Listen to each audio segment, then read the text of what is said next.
Hello everyone, welcome to my channel. I am here to help you today. I know you use this video to fall asleep, so before that, like the video and subscribe to the channel. Also, where are you from and what time are you watching? Now get comfortable and relax. Case 1. A young father and mother are found dead in a car at a cottage in Castle Rock, Wisconsin. The man is sitting in the driver's seat and the woman is found in the trunk. Officials arrive and quickly determine that Leslie Howell and Trevor Buchanan have succumbed to carbon monoxide fumes that have been funneled into the car through a vacuum hose, apparently all set up by the deceased pair themselves. Combined, the two young parents had a total of 6 children. 4 were Leslie's and 2 were Trevor's. But the couple was not married. They were not even dating. They had been thrust together by deadly circumstances that neither of them ever saw coming. And with their deaths, the oddly connected couple took secrets with them that would remain unknown for decades to come. Colin Howell was born in 1959 and grew up amid intense political and religious conflict in Belfast, Ireland. The city was deeply divided between Catholic nationalists and Protestant loyalists. Despite the unrest, or perhaps as a result of it, many of the Irish turned to their religious communities for comfort and security. Colin's parents were no exception. They were evangelical Baptists who aimed to instill the importance of faith in their son. Growing up, Colin attended 3 church services every Sunday and was an active member of a Christian youth organization called the Boys Brigade. As a teenager, he aspired to become a missionary and sought the respect of his fellow churchgoers. However, his deep commitment to his beliefs often set him apart from his peers, leading him to become a loner. While his friends frequented clubs and pubs, Colin stayed home, perceiving such places as sinful. Yet despite his outward godliness, Colin struggled with inner conflicts. And as he grew older, the conflicts became more pronounced. In 1978, at the age of 19, he began buying pornographic magazines, quickly developing an obsession. It's suspected that his inner turmoil and guilt led him to abandon his aspirations of becoming a missionary. By the time he finished secondary school, Colin had decided to pursue a career in medicine, aiming to help people in a different capacity. But he was not academically strong enough to get into medical school, so he opted for dentistry as a more attainable goal. Colin enrolled in a dentistry program at Queen's University in Belfast, where he studied for 6 years. Throughout his time in college, he continued to attend church regularly. In 1980, he caught the eye of a fellow parishioner named Leslie Clark. Born in Plymouth in March 1960, Leslie had 1 brother, and both of them pursued careers in the health sector, with Chris studying anesthesiology and Leslie becoming a nurse. It was during her nursing studies that she met Colin, who was placed at a nearby hospital. The couple was attracted to each other, a case of opposites attract. While Colin was quiet and reserved, Leslie was outgoing and sociable. The two quickly fell for each other and began dating. In 1982, a few years into their relationship, things took an unexpected turn when Leslie became pregnant. The news sent the virtuous Colin into a spiral. An unplanned pregnancy out of wedlock was a significant and public sin, unlike his previous addiction to pornographic magazines, which he could hide. Dealing with this situation would require an act even more taboo than premarital sex, abortion. Faced with the dilemma of abiding by his beliefs and keeping the baby or preserving his godly image and secretly terminating the pregnancy, Colin chose to preserve his image. Although Leslie was hesitant about having an abortion, she feared that Colin would leave her if she didn't do it. So the couple traveled to London, where abortions were legal, to terminate the pregnancy. Then, despite the moral, emotional, and logistical toll that the termination took on the couple, just a few months after they returned, Leslie was pregnant again, landing them in the exact same situation they were just in. With the devout Christian not wanting to admit he was having sex before marriage, Colin pressured Leslie into having another abortion. They returned to London to repeat the procedure. Then, just a few weeks after returning from the second termination, Leslie was pregnant again, back to London for her 3rd pregnancy termination in a matter of months. After Colin graduated from dental school, he and Leslie got married and relocated to Coleraine, a charming village on Northern Ireland's northern coast. Colin secured employment at a local dental practice, while Leslie continued her nursing career. Initially, their life seemed perfect, with stable jobs and a comfortable lifestyle. In October 1984, Leslie gave birth to their first child, Matthew. The period marked a significant shift in their lives. Colin's flourishing dental career allowed Leslie to leave her nursing job and focus on raising their child. The Howells were active members of their local Baptist church, where Colin took on leadership roles, including heading the youth fellowship and volunteering with children's groups. These roles satisfied his desire for religious authority and community respect. But the dynamics at home were less harmonious. Leslie struggled with her new role as a stay-at-home mother, longing to return to her nursing career. Colin, however, expected her to adhere to traditional homemaker responsibilities.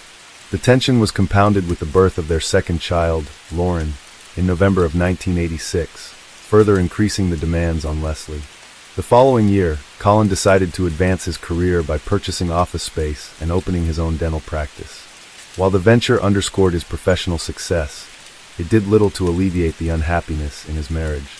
Colin hired a dentist, and his clientele quickly grew. The practice's success prompted Colin to stretch his finances to the limit by purchasing a large house in 1989. That was the same year they welcomed their third child, Daniel. The large house reinforced Colin's image as a family man within their church community. But despite the outward appearance the house reflected, reality was the opposite. While the house was indeed spacious, and Colin's dental practice was thriving, the financial strain that the large mortgage and 3 kids placed on the family resulted in the home being incomplete and lacking basic amenities like carpeting. And it seemed to be in a constant state of renovation. Leslie began to feel overwhelmed by the mounting responsibilities and the financial burden imposed by Colin's decisions. She started fantasizing about escaping the situation and reportedly began saving money in case she ever decided to leave her husband. And her desire to leave became stronger than ever when she found out that Colin was having an affair with a former classmate from the university. While Colin was well aware that his infidelity violated one of the 10 Commandments, he rationalized that it was preferable to a divorce, just as he had once chosen abortion over the public shame of an out-of-wedlock pregnancy. When Leslie discovered the affair, she confronted both Colin and his mistress, and they supposedly stopped seeing each other. But Leslie had had enough and was ready to end it. However, before she managed to leave the relationship, she became pregnant with their 4th child. The new pregnancy intensified their marital conflicts, and Colin soon found yet another woman to fill his needs. It was this new relationship that would shape the future for everyone involved. Enter Hazel Buchanan. Hazel was a friendly, attractive, married nursery school assistant. Her husband, Trevor Buchanan, was a police officer. The couple had 2 children and attended the same church as the Howells. Hazel had started working as a nursery school assistant to escape the monogamy of her life at home, one where her husband would often work long hours, leaving Hazel feeling neglected and isolated. It was while Colin was taking his 3-year-old daughter to a playgroup that he met Hazel. Colin and Hazel would attend regular swimming lessons organized by the church. Hazel's interactions with Colin became the highlight of her day. During one of the lessons, Colin apologized to Hazel for not having innocent thoughts about her. Hazel replied, "Well, I'm not that innocent myself." Colin went to her house later to teach her how to play the guitar, and he said she answered the door in a short denim skirt and sleeveless low-cut blouse. He said, "I knew I wasn't there for guitar lessons." The two started an affair that took place not just in their homes, but in Colin's dentist's chair and at secluded spots like Castle Row Forest Park. Then, in August of 1990, Hazel discovered that she was pregnant.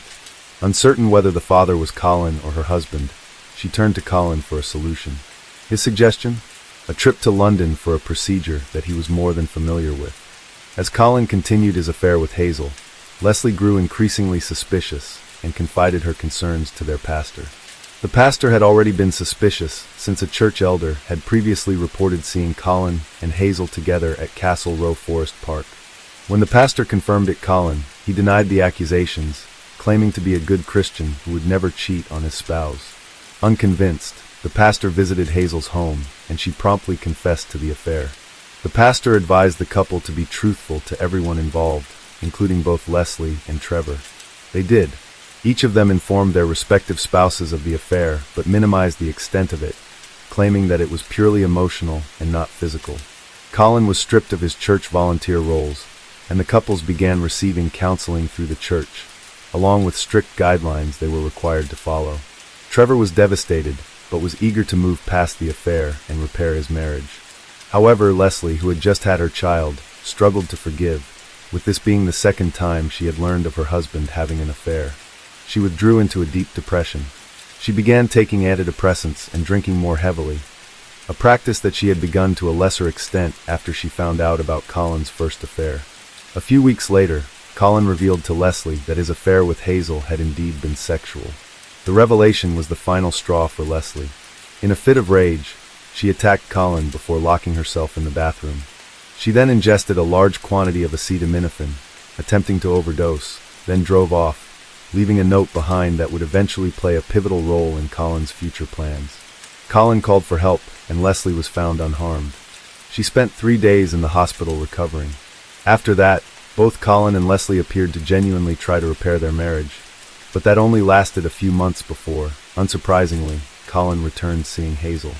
It was around that time in late April of 1991 that Leslie's father moved into the couple's home to help Leslie care for the children. Not long after he moved in, Leslie and Colin returned home from an evening at the theater to find her father, who had been suffering from flu-like symptoms, collapse on the kitchen floor. Emergency responders arrived, but it was too late.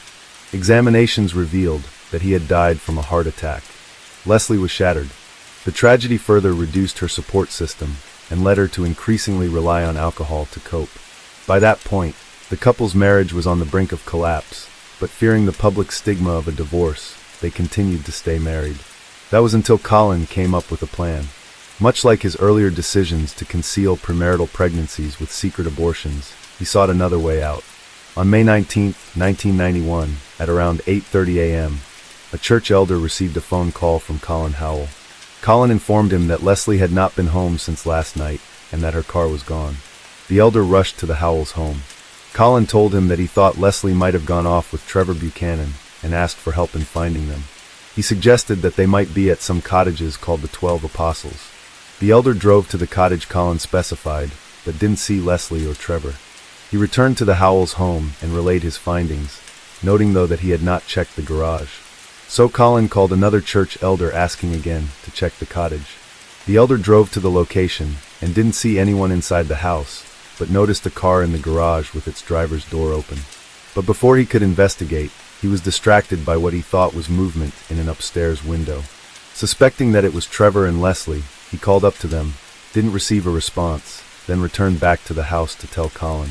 Then, a few hours later, Colin asked the first elder to return to the cottage to check again, this time providing him with the keys to the property. The elder decided to take a police officer with him this time. After searching the home again, they checked the garage.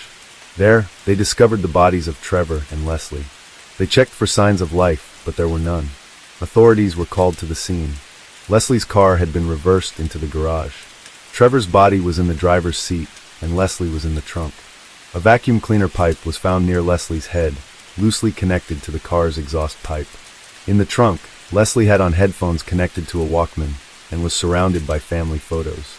A forensic medical officer pronounced both Trevor and Leslie dead at 2:15 p.m., noting that they had likely been dead for at least 12 hours. Forensic examinations determined that both victims died from carbon monoxide poisoning. That finding, along with the accounts from Colin and Hazel, led authorities to conclude that the deceased pair, distraught over their spouse's affair, made it pact to end it all in the garage of that cottage. But had they? There were several indications that something more sinister may have been at play, starting with evidence that was clearly apparent at the scene, like the position of the driver's seat. The driver's seat where Trevor was sitting was positioned far too forward for Trevor's legs to fit properly. He would not have driven the car in such a cramped position. So, whoever actually drove the car to its destination was likely much shorter than Trevor. Colin Howell was significantly shorter than Trevor. Trevor's legs were so ill-fitting that one of his feet was actually dangling outside of the open car door, which led to another clue. Despite a hose being rigged to pump the deadly fumes into the car, Trevor's foot dangling out of the door meant that the car door was left open, and even the car window was left open as well. An ineffective way to trap fumes in the car. And although the scene was intended to look as though the couple had made a pact to end everything together, why were they separated? It seemed highly unusual that such a pact would result in them being in separate parts of the car. The more likely scenario would have been for them to both be in the front seats side by side. Also suspicious was that Leslie's shoes were only partially on her feet, which would have been a highly unlikely way for her to enter the trunk herself. And then there were the injuries. Photographs of Trevor post-mortem showed that he sustained injuries to his mouth and his nose, and there was blood coming from the back of his head. Colin explained that Trevor had been involved in a minor skirmish earlier, which authorities accepted. Blood was even found on Trevor's sweatshirt, but it was never examined to see who it belonged to. Additionally, Colin himself had a cut on his forehead. He told the authorities that he had bumped his head. And remember how Colin insisted that the elders check the cottage. Despite his 3 separate attempts to direct elders to the place where victims would eventually be found, authorities failed to ask him why he was so insistent or how he knew. And then there was the issue of Colin and Hazel's credibility. Despite authorities knowing that both Colin and Hazel had lied to them about certain aspects of their affair, they still considered them credible witnesses and relied on their statements about what happened. There was also relevant information that authorities dismissed. They remained aware that Colin may have attempted to murder Leslie on a previous occasion. Friends of Leslie's reported that he had recently dropped an electric cable into her bath water while she was in it. And of course, there was money. Colin was in dire financial straits, but investigators did not look into the possibility of a financial motive for the deaths, including the existence of life insurance policies on both of the victims. But all of these eye-raising clues were not lost on everyone. At least 2 people expressed concerns to authorities about Trevor's injuries, and even one of the police officers shared his suspicion that Colin may be involved. But none of it was enough to combat the word of the charming, respected local dentist with his strong Christian ties and reputation. In addition to all of the clues that were ignored, the investigation suffered several other procedural lapses. There was no scene log and no sketches or measurements were taken. The deaths were ruled as self-inflicted, the case was closed, and paperwork was filed and subsequently lost. They had done it. Colin Howell and Hazel Buchanan had gotten away with murdering their spouses. Once Colin had come to the conclusion that his marriage was over, he devised a plan. One that would rid him of the spouses that were standing in the way of his romance, as well as net him the cash he needed to get out of debt. Ever since he had discovered the note Leslie left behind following her ingestion of the pills, he envisioned how he could incorporate it into his grand plan. He finally shared that grand plan with Hazel in the middle of 1991, explaining that the future of their relationship depended on them ending their marriages, but not through divorce. Hazel agreed. Then, on the night of May 18th, the day of his youngest son's 2nd birthday, Colin set his plan into motion. He wedged a hockey stick underneath his children's bedroom door to prevent them from leaving their rooms. Then he waited until Leslie fell asleep in the lounge of their home, which was where she normally slept given the collapse of their marriage. Earlier that day, Colin had cut off the ends of a baby bottle and used the remaining portion to connect a hose to their car's exhaust pipe. Once Leslie was asleep, he retrieved the connected hose from the garage, let it into the lounge, started the car engine, and left the room. But then, concerned that the fumes were not filling the room quickly enough, he came back into the room and tucked the hose under his wife's blanket close to her face.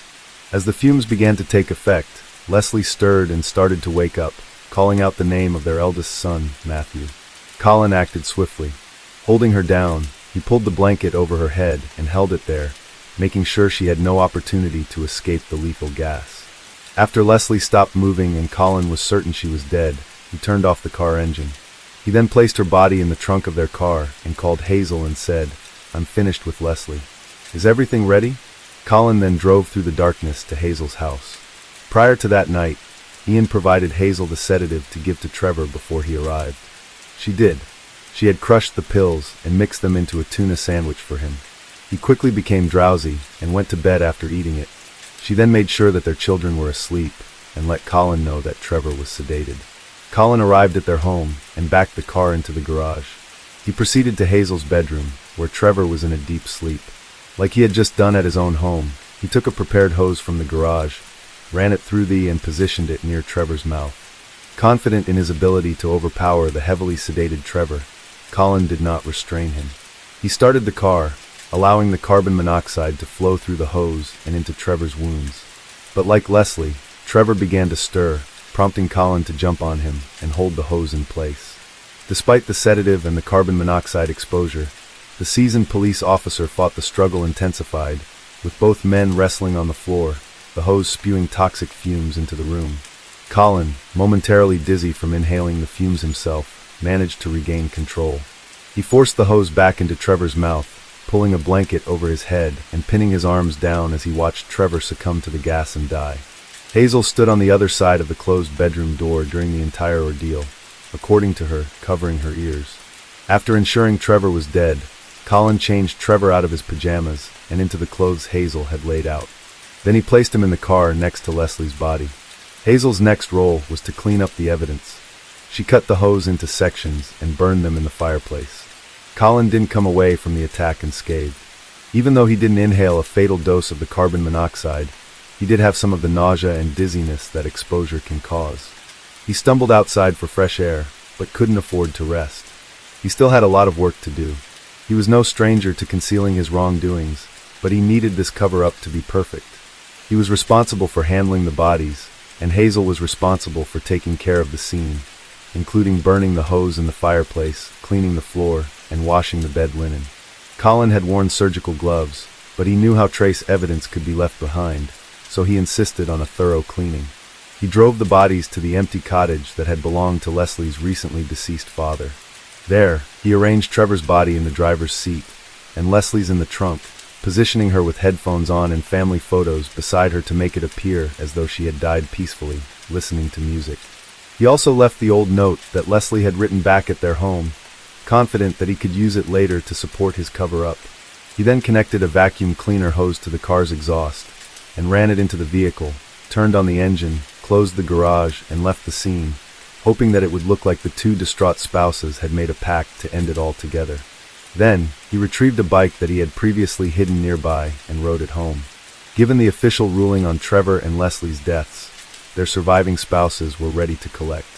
Between Leslie's life insurance, will, and an endowment from her father's estate, Colin collected a total of about £414,000, equivalent to about $575,000, more than enough to solve his financial problems.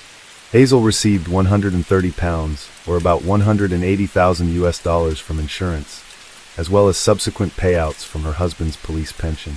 After their spouses' deaths, the surviving murderers took about a 6-week break from their relationship, then secretly resumed it. But it wasn't the same. Hazel was racked with guilt, to the point of struggling to be intimate with Colin. But once again, Colin comes through with a solution. Unwilling to let their romance cool off after everything he had done to be with her, Colin suggested using nitrous oxide, also known as laughing gas, to help Hazel relax. While nitrous oxide is intended to be inhaled in dental and medical settings to relax patients, Colin used it to allow him to be intimate with Hazel without any inhibitions. And he didn't stop there.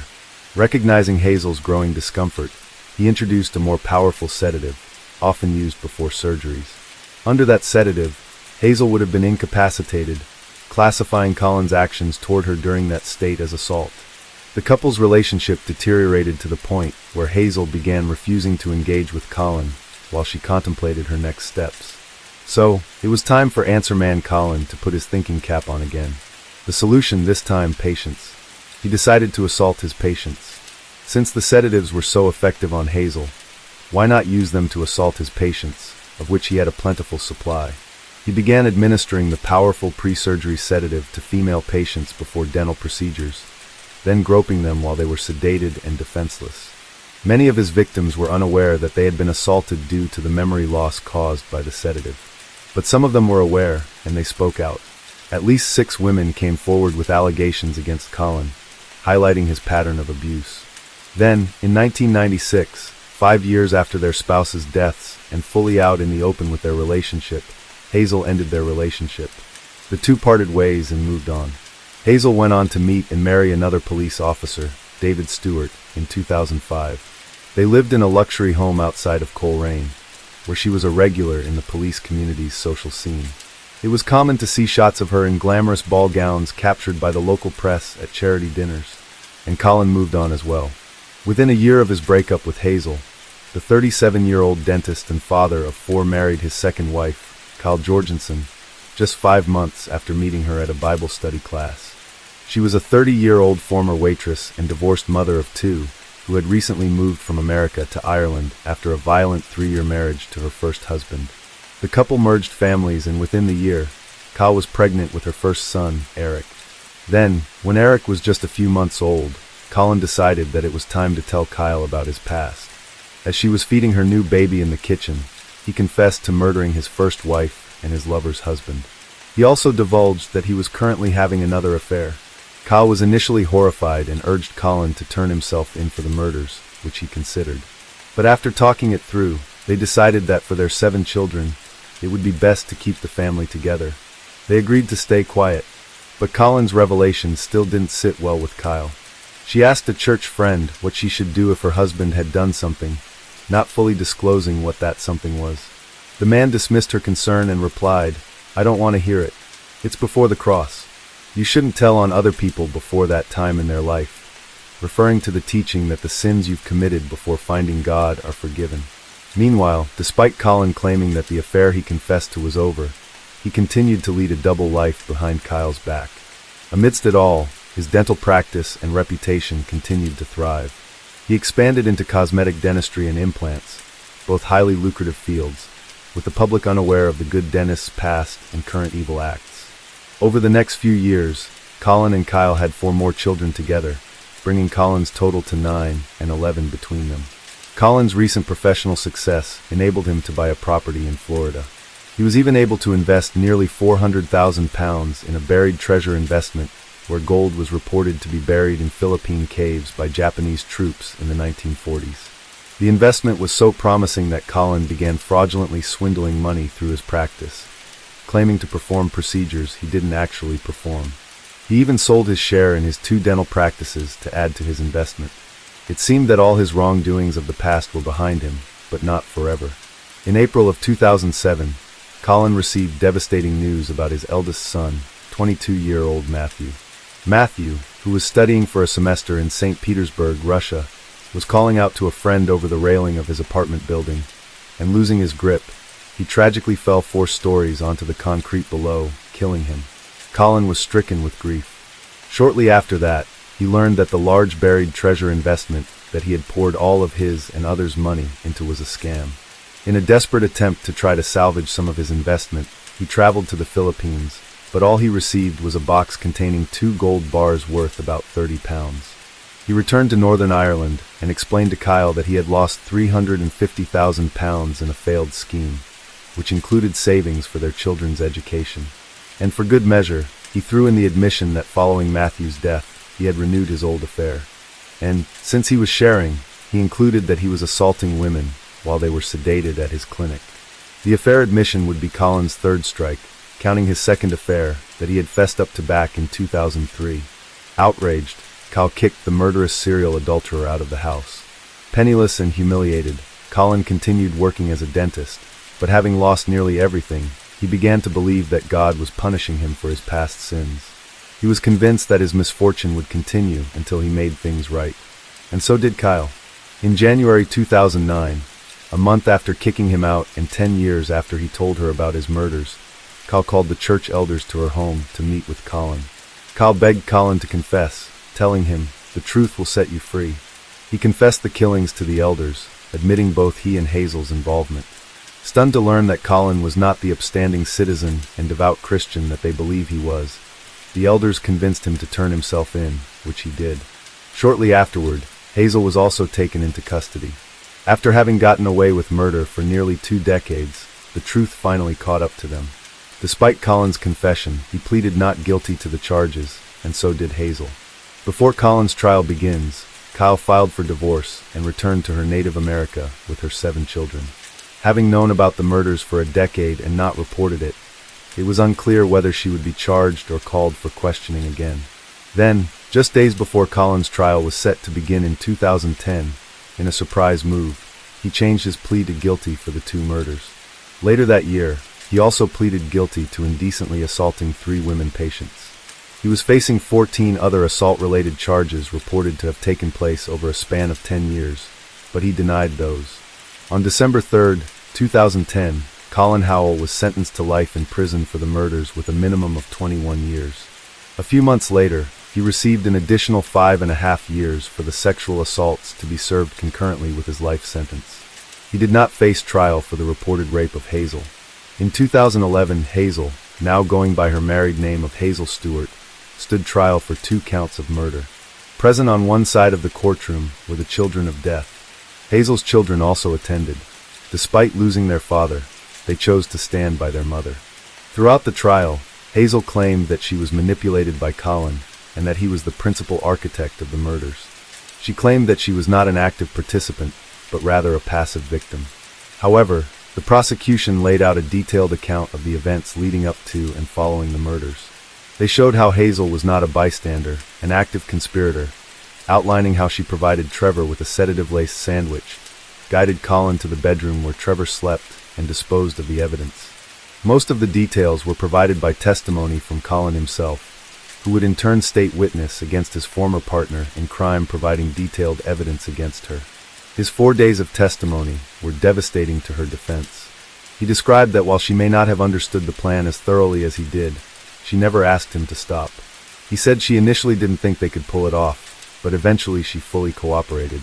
He said that her concern was not about the concept, but about being caught. During his testimony, he also admitted that he may have indeed flicked his wife with a live cable while she was in the bathtub prior to the final murder. He said, "I saw the opportunity to shift the balance of power in our relationship." During his court-ordered psychological exams, Colin noted how his affair is what triggered Leslie to start drinking. He said, "Before the affair, she wasn't like that. She just couldn't cope with the pain I had caused with the affair." The jury also heard some of the 15 taped interviews that Hazel had with investigators when she was first arrested.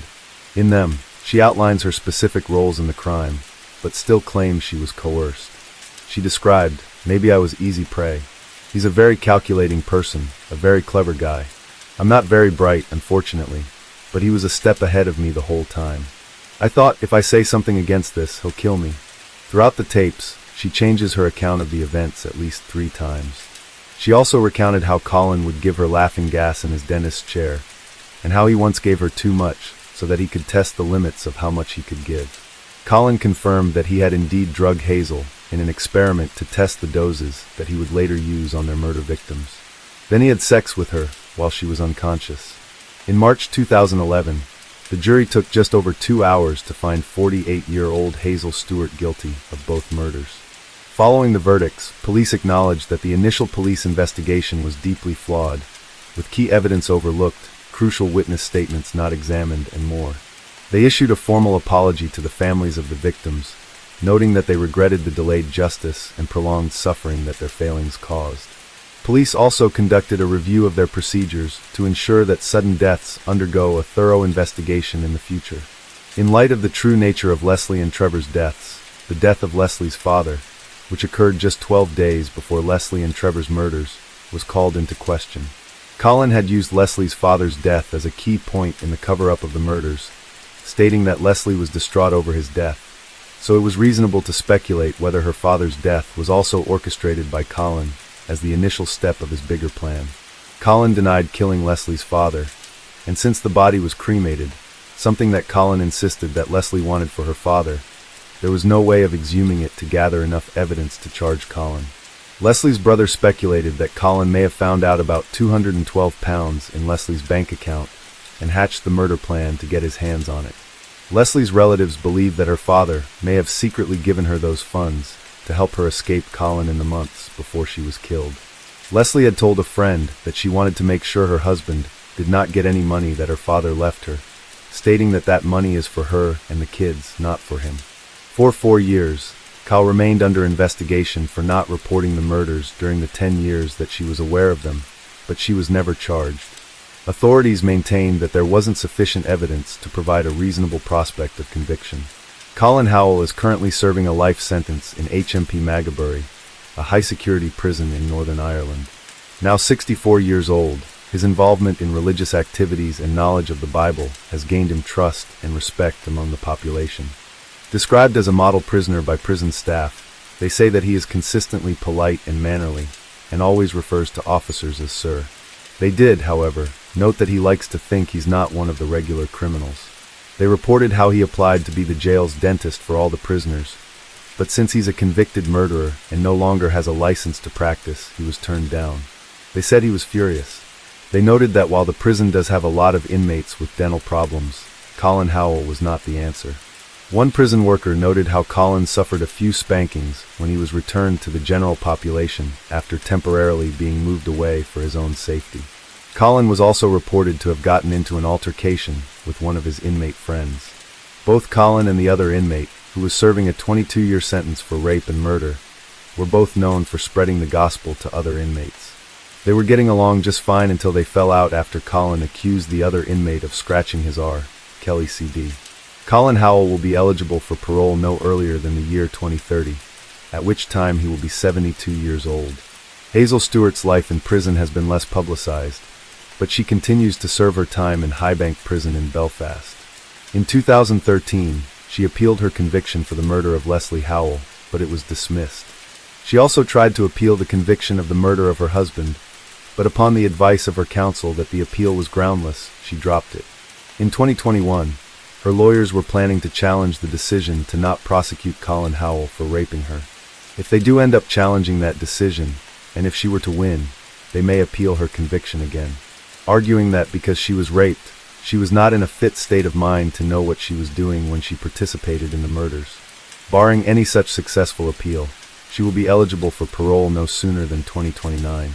This widely publicized case from Northern Ireland was the subject of a book titled Let This Be Our Secret, written by Belfast journalist Derek Henderson. It was later adapted into a Northern Irish television miniseries called The Secret, which aired first on ITV, then on Netflix in 2016. It was a mini-series that Colin was able to watch from his prison cell. According to prison officials, once he completed his chores, drank his tea, and said his prayers, the 57-year-old settled in to watch the show on the 16-inch color TV in his cell. His lawyer disputed that claim and said Colin had not watched the series, but prison insiders insisted that he reveled in the production, feeling that the story moved him up the notoriety chain in jail. They said that he tries to come off as modest, but they know exactly what he's like. And that's it for this case. What are your thoughts about Colin Howell? Always ready with solutions that had no limits, and both Hazel and Kyle, who were somehow able to sleep next to Colin every night and not wonder whether they might someday meet the same fate should they ever become Colin's inconvenience. Let us know your thoughts in the comments about this clumsy and arrogant murder that somehow still resulted in the killers getting away with it for nearly 20 years. Case 2. Carol and Stephen Baxter were a loving couple living out their golden years in the seaside village of West Mersey, a town in Essex, England. The couple married in 2000 and had 2 children together, Elena or Ellie and Harry. Carol also had 2 other children from 2 previous marriages. In 2012, the couple came up with an innovative idea, one that they saw a clear need for, but no one fulfilling it. With the ever-growing popularity of standing quadrant showers, they found that no one was making bath mats to suit them. Carol wrote on her LinkedIn page, "You probably purchased a mat to step out onto that isn't quite right. Your mat is either rectangular, square, or even circular, and you just wish somebody had thought of designing one, especially for you and your curved shower." That is where Casplash came in. Carol and Stephen founded the company, which sold curved bath mats that fit snugly around modern corner or curved showers, along with matching towels. Carol was the managing director, and Stephen, who designed the rugs, was a fellow director of the company. Stephen was also a top executive at Jones Lang LaSalle, a multi-billion-pound global real estate firm founded in the UK with offices in 80 countries. He was the global lead of operational risk and assurance. In 2015, 3 years into the business, the couple was working hard to promote Casplash and found itself in need of some technical expertise. Through a mutual friend of Carol's, the couple was introduced to an IT consultant named Luke DeWitt. Luke was a slightly weird and nerdy, but friendly young man. He created a website for Casplash and would continue consulting for the business on and off for the next 10 years. During that time, in 2021, Luke's father died. The Baxters had sympathy for the young man and began to take the visibly lonely Luke into their home more often, even inviting him to their family's birthday meals. He was especially close to Carol, who he would accompany on walks and to the gym. They all became very close to the point where Luke described himself as the couple's adopted son. The couple was thriving, and by 2023, 64-year-old Carol and 61-year-old Stephen were self-made millionaires. They began planning how they would spend their golden years together, taking early retirement and downsizing from their 5-bedroom, million-pound home to a bungalow. Carol planned to start taking art classes, and Stephen planned to play more golf. But the art classes and golf would never happen. On April 9, 2023, an Easter Sunday, Carol and Stephen's daughter, 22-year-old Ellie Baxter, had not heard from her parents for 2 days and became worried. She went to their home to check on them and noticed that the shades were still closed, unusual for the middle of the day. She knocked, but no one answered. So, she went around the back to see if she could get a look inside. She could. She could see her parents in the conservatory or sunroom, slumped in their armchairs but not moving. Something was definitely wrong. She immediately called Luke, who lived just a few streets down, and he rushed right over. Hearing Ellie shouting, "They're not moving," and hitting the windows, a neighbor came to help and gave her a hammer to break a window and get in. Ellie called 999, the UK's emergency line, and she, her partner, and Luke entered. Ellie had her 1-year-old son with her as well. On the 999 call, Ellie grew increasingly distressed as they entered the house. She tells the handler, "We need an ambulance right now. She's been poisoned, and my mom's not very well. They're poisoned. They're dead. They're frozen. They're so cold." With Ellie becoming overcome by what she's seeing, Luke takes over the call. "I need to come out, guys. It's their daughter, you can hear." "Yeah, it's absolutely fine. I'm going to go and get help for you now. Just get on the phone with me. Just tell me exactly what's happened and let me know, please, just so we can all go to bed safe."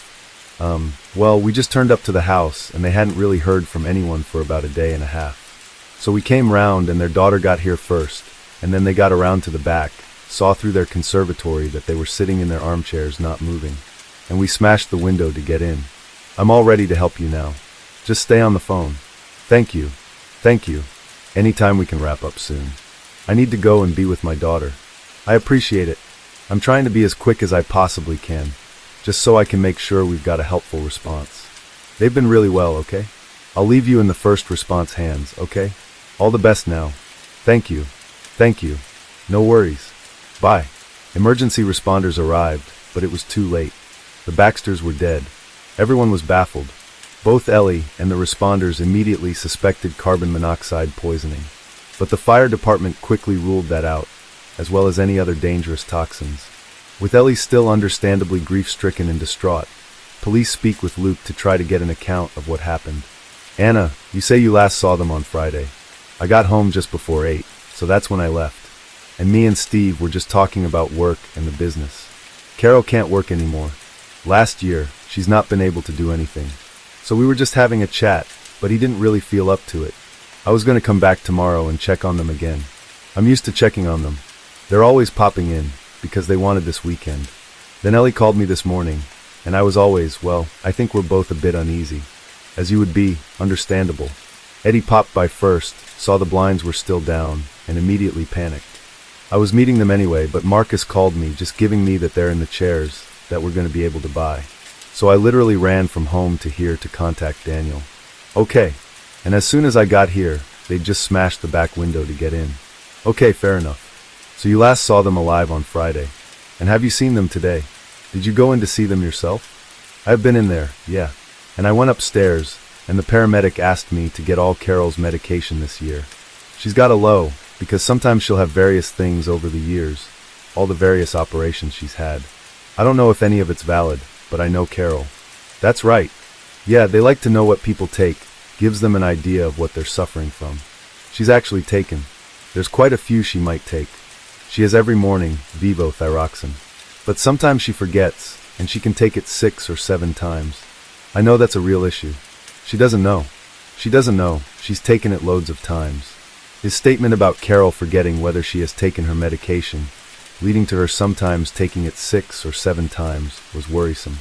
At the beginning of July, over 2 months after the couple was found dead, an autopsy was performed. It revealed the couple had been poisoned. Stephen with a lethal dose of fentanyl, and Carol with lethal doses of fentanyl and promethazine. Fentanyl is a synthetic opioid similar to morphine, except that it's up to 100 times more potent. In the UK, fentanyl is not part of a nationwide opioid epidemic like it is here in the US. In the UK, a prescription for fentanyl can only be obtained in very serious cases where it is warranted. In addition to the autopsy results, authorities also learned that a year prior to the couple's deaths, multiple tacks were found in Carol's digestive tract after being admitted to the hospital for severe abdominal pain. Based on that finding, along with the autopsy results, a murder investigation is launched. Police arrested the 3 people who were closest to the crime: Ellie, her partner, and Luke.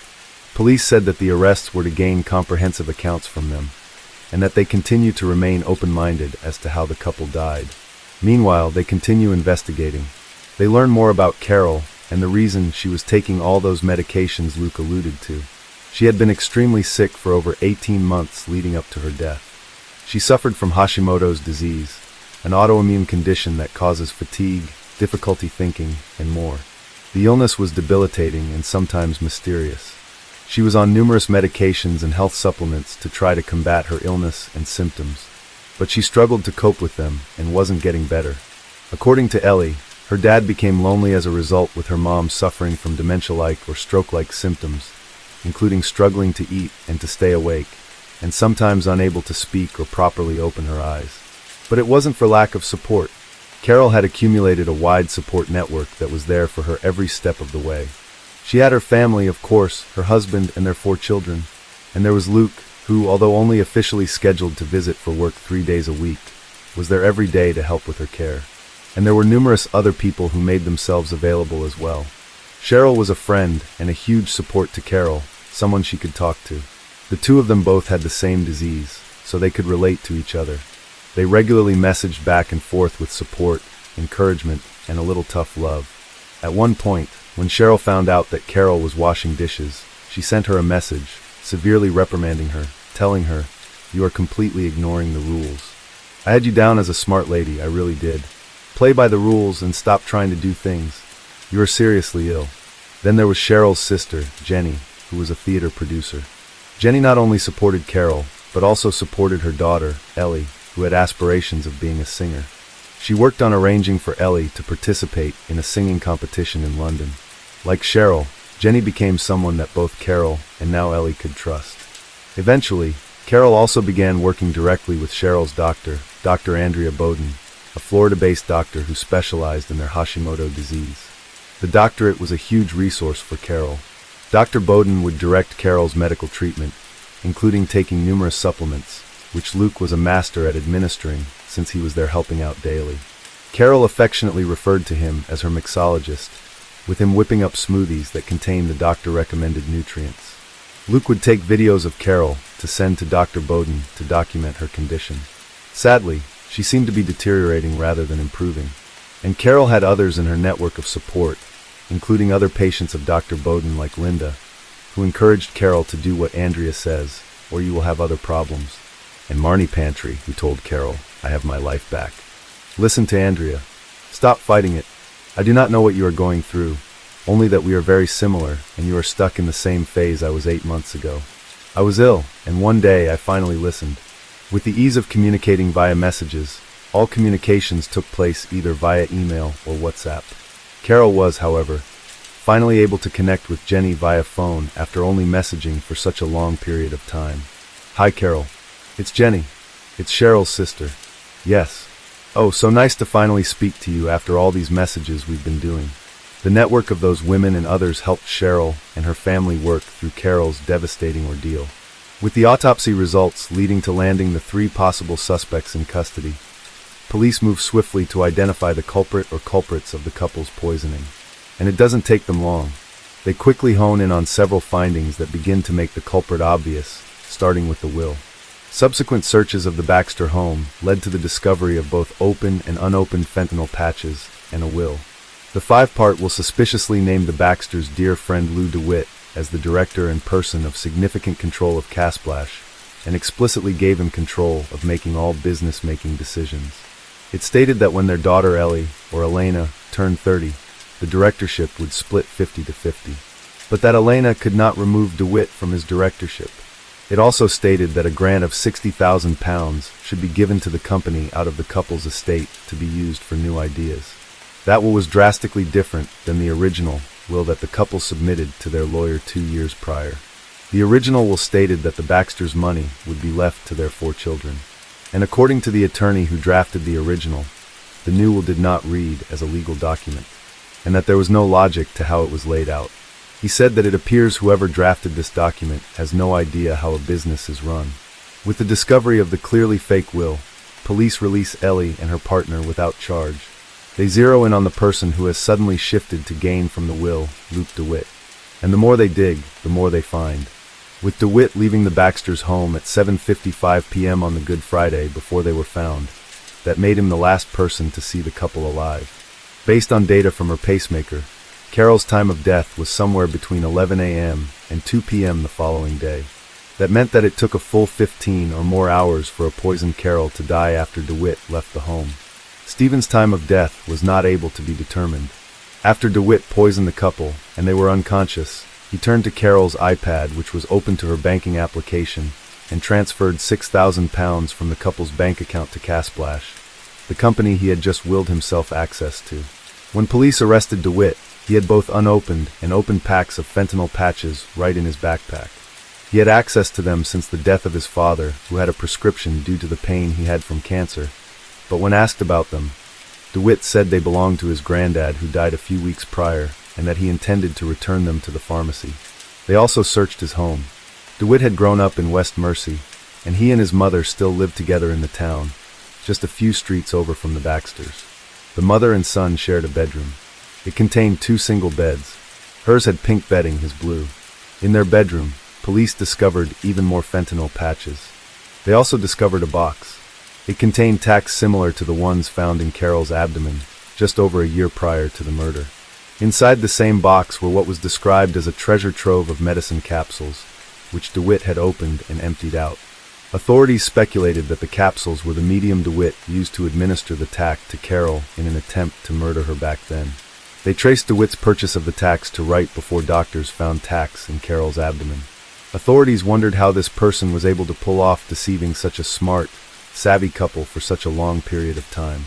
They got their answer when they confiscated DeWitt's devices. They revealed that all of the confidants, all the resources, all the medical advice Carol was getting, was made up, as were the people delivering them. All of them. Lou DeWitt had fabricated them all. From Cheryl, to her sister Jenny, to Dr. Bowden, and 20 other distinct fake personas that would communicate with Carol and sometimes her daughter. They were all contrived by DeWitt. There were supporters, medical professionals, fellow sufferers, and more. Some were intended to discredit Carol's real doctor. Others were created to solicit trust, and others were intended to isolate Carol from her children. As with any effective scam, the web of deception was elaborate and extensive. DeWitt had even created a WhatsApp group of fabricated fellow Hashimoto's sufferers who would exchange ways of combating their disease. With all communications happening through messaging, it was all that the Baxters had to go on. They often attempted to connect in person with the people they grew close to. They would arrange meetings, but they would never happen, including one such arranged meeting that led the couple to drive 3 hours to meet one of the friends. And of course, no one showed. At one point, the facade became too hard to maintain through messages alone. Remember when Ginny finally made her audio debut? I'm sure it surprises exactly no one that the recording was actually DeWitt practicing impersonating one of his made-up female personas. It later wouldn't surprise a jury either, which laughed out loud when the recording was played in court. Investigators would also discover another recording he had made to perfect that persona. And while the impersonations sounded ridiculous, their intent was cold and heartless. The fictitious Florida-based Dr. Bowden recommended remedies like kale and flaxseed smoothies, as well as generally advising Carol on what she could and could not do. One piece of advice was for Carol to distance herself from her family. The fictitious doctor wrote, one of the final personas DeWitt created was a Dr. Alan Mandel. Mandel was the persona who recommended a liver detox drink that authorities believed DeWitt used to administer the final lethal dose of drugs. The treatment was made to sound so beneficial that even Stephen agreed to it, along with Carol. He warned them that the drink would not taste nice. Law enforcement had their man, but who was Luke DeWitt? According to those who knew him, he had no interest in his social life, played a lot of video games, and occasionally attended Comic-Con. After drifting between odd jobs at age 22, DeWitt reportedly started up a website design company with a friend. But according to another friend, it was never a proper company, and all they succeeded in doing was creating a logo. Friends were shocked to hear of his arrests, with one friend incredulously checking to see if there could possibly be another Luke DeWitt, figuring they could not be talking about the mild-mannered person he knew. DeWitt was said to volunteer at a soup kitchen and not have a violent bone in his body. His call-in reserve character was clear, even back during his already incredibly polite arrest. so we can interview about the offense, enable any forensics that we need to be done, interrupt any co-defendants, and prevent any loss of damage or any evidence. So we'll be taking you up to chapter custody, and then there'll be a process from there, mate, right? Have you been arrested before? No. Never been arrested, no. No. The process will be explained throughout, obviously with the limited information we've got at the moment, but anything further will be explained throughout the investigation, alright? But one friend, although in agreement about DeWitt's nonviolent demeanor, speculated his motivation may be rooted in his desire to get back at everyone who had written him off, perhaps striving to commit the perfect crime. The friend commented that DeWitt thought he was cleverer than most people, and was sometimes frustrated that friends had moved on to better things. But while his nonviolent demeanor and unassuming character may have deceived everyone, it made no difference to the circumstance he currently faced. It was clear that over a period of at least 18 months, Luke DeWitt had systematically poisoned and brainwashed Carol Baxter, then viciously murdered her and her husband. And while Carol was indeed diagnosed with Hashimoto disease by her actual doctor, she was being properly treated for her condition. But once DeWitt became involved, he and his fake personas persuaded her to ignore her real doctor's advice, and her health began to decline. The personas convinced her that her poor health was caused by the disease and recommended various useless treatments. In reality, her debilitating symptoms were not due to her Hashimoto's, but were in fact due to her long-term exposure to the drug promethazine, which she was encouraged was good for her by the personas. It was determined to be one of the cruelest ways to poison someone, producing symptoms like dementia, Parkinson's, and possibly a stroke. As the investigation continued, authorities learned of the extensive lengths DeWitt had gone to pull off his devastating charade. Although DeWitt claimed to have a master's degree in computer science from the University of East Anglia, according to the university, they had no record of him having ever attended. And in order to gain sympathy, DeWitt had lied to the Baxter family about his own health. He told them he had cancer, and he would complain about constant headaches and fatigue. Ellie would later realize how that was yet another form of DeWitt's emotional manipulation and deceit. To pull off the 20 fake personas he'd invented, DeWitt had accumulated a whopping 80 separate devices. When he was arrested, he had 4 phones actually with him, and the remaining phones, iPads, laptops, and more were found in his home and job. They'd all be analyzed to uncover the elaborate web of deceit that he had spun. It wasn't until after DeWitt was arrested and Ellie stopped receiving messages from Jenny and Dr. Bowden that she finally discovered that it was DeWitt who was behind all of them. He had continued the facade with Ellie for months after the murders, including supporting her at her parents' funeral, even as he continued to correspond with her through his false identities. She stated, "I was absolutely beside myself, confused. Who do I trust now?" And then there was the unthinkable. DeWitt had positioned a mobile phone in the Baxter's conservatory, then streamed live footage from that mobile phone to a home security app on his phone. It allowed him to watch the couple helplessly dying in real time. Authorities believe that DeWitt returned to the Baxter home after poisoning them to remove any incrementing evidence like the contaminated glasses containing the fentanyl. As he approached the Baxter home, neighbors observed him looking at his phone, presumably to check on the state of his poisoned victims. On DeWitt's phone, police found photos of the couple slumped in their armchairs. One of the photos was time-stamped April 7th at 5:14 p.m., 2 hours before DeWitt left their home. They would be found in the exact same position as they were in that photo 2 days later. So what could possibly have led such a seemingly nonviolent person to commit such a heinous act against a couple who willingly took him in and treated him like family? Since he had written himself into their will, transferred funds to his control, and even stolen some of Carol's jewelry. On the surface, it appeared that his motivation was financial, but authorities and analysts believed differently. Based on findings, it became clear to law enforcement that DeWitt's satisfaction actually came from the control that he had over Carol's life. He enjoyed watching her declining health and derived pleasure from deciding whether they would live or die. The couple's son, Harry, wrote about how he was saddened as he looked back at videos where his mother was acting strangely, and he could see DeWitt in the background, giggling and smiling, because he knew that he was the one responsible for inflicting her pain. And while authorities could not prove definitively how long DeWitt had been plotting to kill the couple, they speculated that it may have been hastened toward the end. Ellie reported that despite any close relationship the couple had with DeWitt, by the end of 2022, they were irritated by him. She said that he was showing up at their home nearly every day, and they were annoyed by his intrusiveness. She said they had even discussed changing their passwords and parting ways with him, making a clean business break. So DeWitt may have seen the writing on the wall, since it wasn't long after that he executed his deadly plan. As many sentiments as there were for DeWitt and his demeanor, they paled in comparison to the Baxter's described character. About Stephen Baxter, his children wrote, "My dad was a strong man. There are no shortcuts in life," he would always say. He worked every day of his life. He said, "My son just fitted perfectly in his arms like my brother, and I did." He lit up, and he was excited for my new baby, a new baby he never got a chance to meet. And the definition of intelligence, a critical thinker and problem solver, and a person people could absolutely rely on. He sacrificed his life for us to live on. And when the days came where he could finally take time and retire and have time to teach me, a young man, naive and keen at the beginning of his adult life, it was stolen away by someone we all trusted the most. And about Carol Baxter, my mom was the definition of the word love. And my mom was full of life, and she always pushed me to be better. My mom lost her freedom, her will, her ability to function 2 years prior to her murder due to her illness. An illness no one could help with or understand, because it was contrived by Luke DeWitt.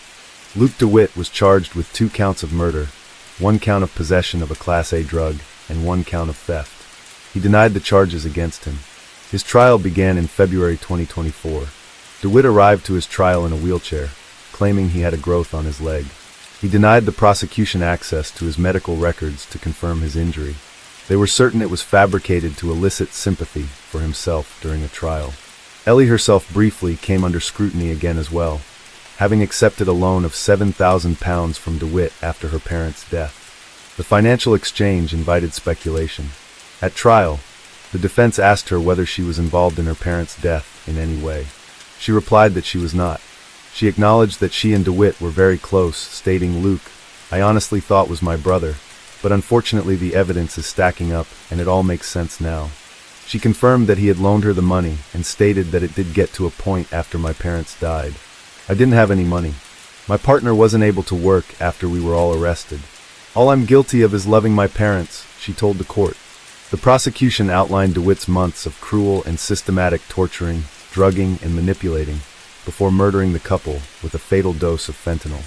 DeWitt's defense was to despicably claim that he was colluding with Stephen Baxter to deceive his wife. He said that he created the fake identities on the instructions of Stephen to give Carol someone to talk to and air all her grievances to. He insisted that Stephen was dictating the scene to deceive Carol, to make her feel that she was receiving help and to convince her to take her medication.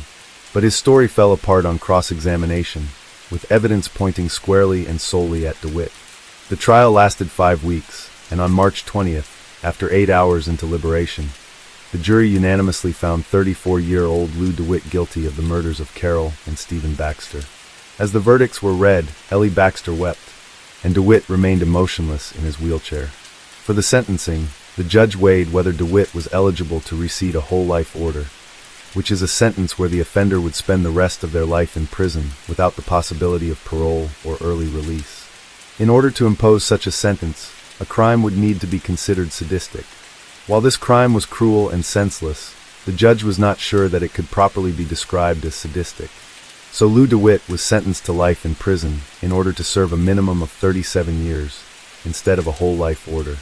While it has not been reported which prison DeWitt was sent to, most offenders in his jurisdiction are sent to HM Prison Chelmsford, which is a Category B men's prison and young offenders institution in Chelmsford, Essex, England, built in 1825.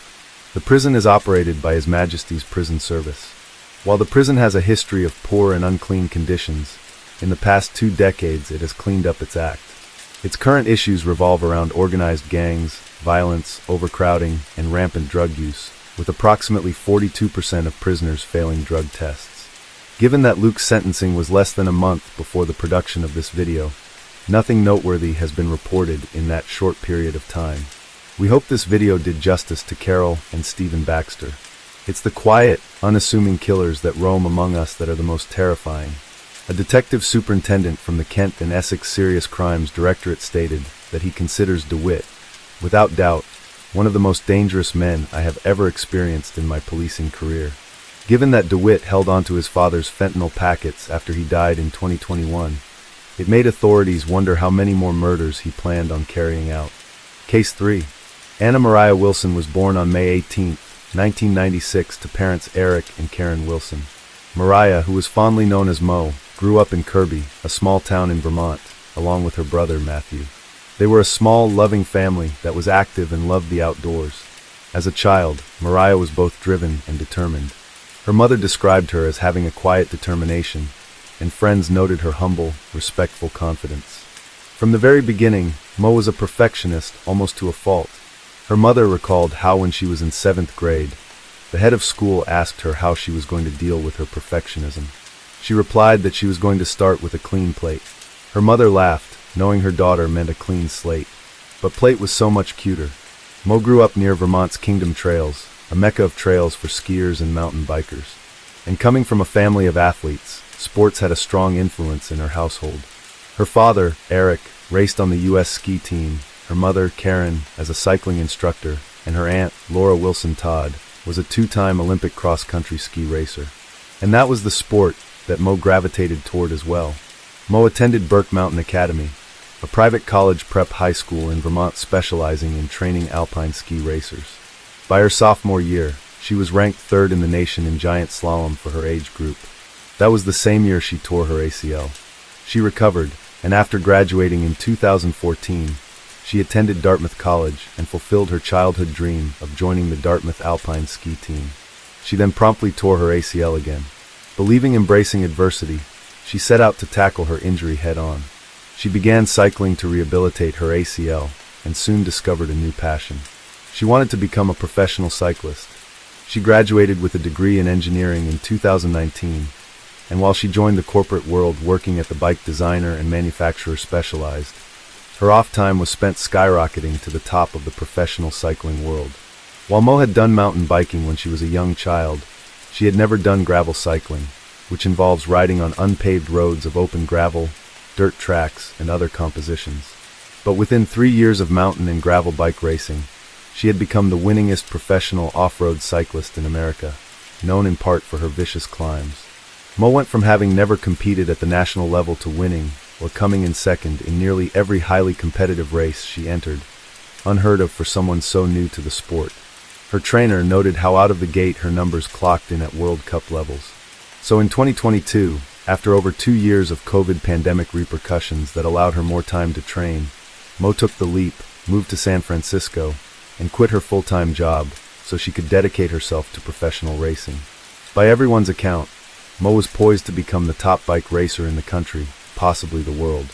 But to be successful as a professional racer, you have to do more than just win. You need sponsors. Enter professional cyclist Colin Strickland. Colin was popular and well-established in the cycling community, having competed both nationally and internationally, and having raced about 10 years by that point. Born November 7, 1986, Colin Strickland grew up in Johnson City, Texas, on an organic farm. Mo met Colin Strickland in September of 2021 at a bike race in Idaho. With Colin having landed, sought-after sponsors like Red Bull, Allied Cycle Works, Raffi, and more, the two connected, with Colin advising her on the ropes of landing sponsorships. At the time they met, Colin was dating a woman named Caitlin Marie Armstrong. Born on November 21, 1987, Caitlin grew up in Livonia, Michigan, where she was known to be friendly, outgoing, and athletic. In high school, she was voted best hair for her class of 2005. After attending a community college, she went on to attend Eastern Michigan University. And after that, she entered the workforce in finance, then switched to being a real estate agent while also teaching yoga on the side as a certified yoga instructor. Caitlin and Colin had met on a dating app in 2019. They began an on-again, off-again relationship that would span 3 years. Caitlin started getting into cycling like Colin. She became addicted to it and began racing on an amateur level. While they had their ups and downs, the couple continued seeing each other. Then, after the historic 2021 winter freeze in Texas resulted in Caitlin's apartment being flooded, the couple moved in together. They also started a business together, restoring old trailers called Wheelhouse Mobile.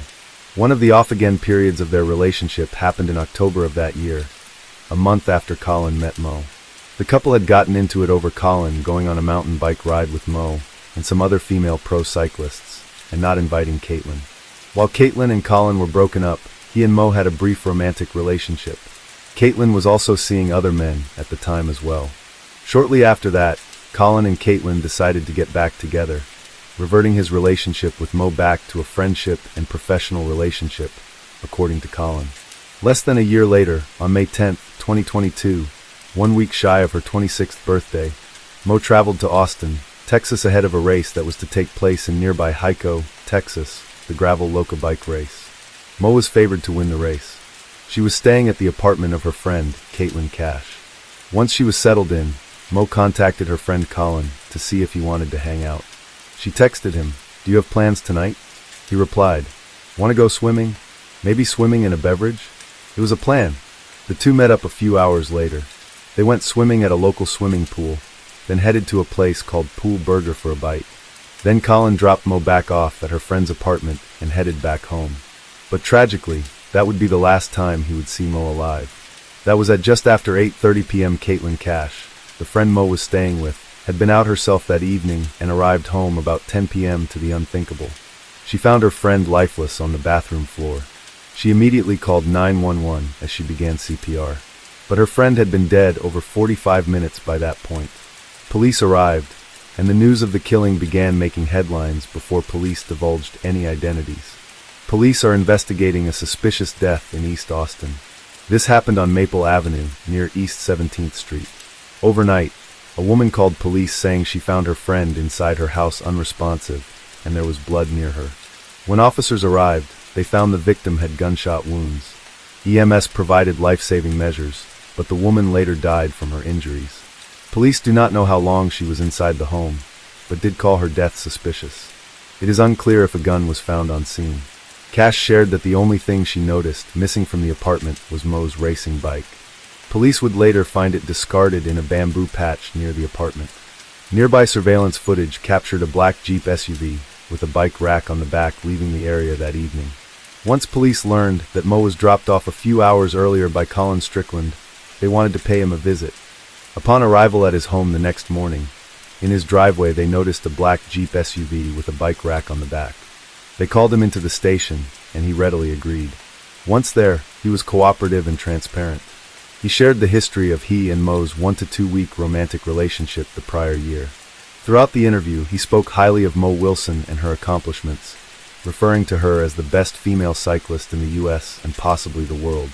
In contrast, when he referred to Caitlin Armstrong, he described her as a participant at bike races while he was a racer. He reported that he asked her not to ride with him because she holds him back. He also shared how Caitlin was an extremely jealous person to the point of calling Mo multiple times, telling her that Colin was her boyfriend, not Mo's, and to stay away from him. He said her jealousy was the source of countless arguments. He shared that after he and Caitlin got back together, he continued to keep in touch with Mo professionally, but had to delete any text messages they sent, and save Mo's number under a fake name to avoid conflict since Caitlin had blocked Mo and other women's numbers from his phone in the past. He also acknowledged that he did not disclose to Caitlin that he was out with Mo the night of the murder, and even lied to her, telling her he was elsewhere. He told them that the Jeep in the driveway belonged to Caitlin, but that she was not aware of where Mo Wilson was staying. And he told police that he had bought handguns for both he and Caitlin after Caitlin had expressed concern for her personal safety while cycling alone. So now, they want to have a talk with Caitlin Armstrong. And as luck would have it, police discover that there's an outstanding arrest warrant for Caitlin Botak's treatment without paying. After her procedure, she had left her maxed-out credit card with an employee, saying she would get another card from her car, but she never returned. Police brought her in on that warrant. Caitlin Armstrong was not cooperative during the interview. Typically, innocent people are eager to share their lack of involvement and clear their names, but not Armstrong.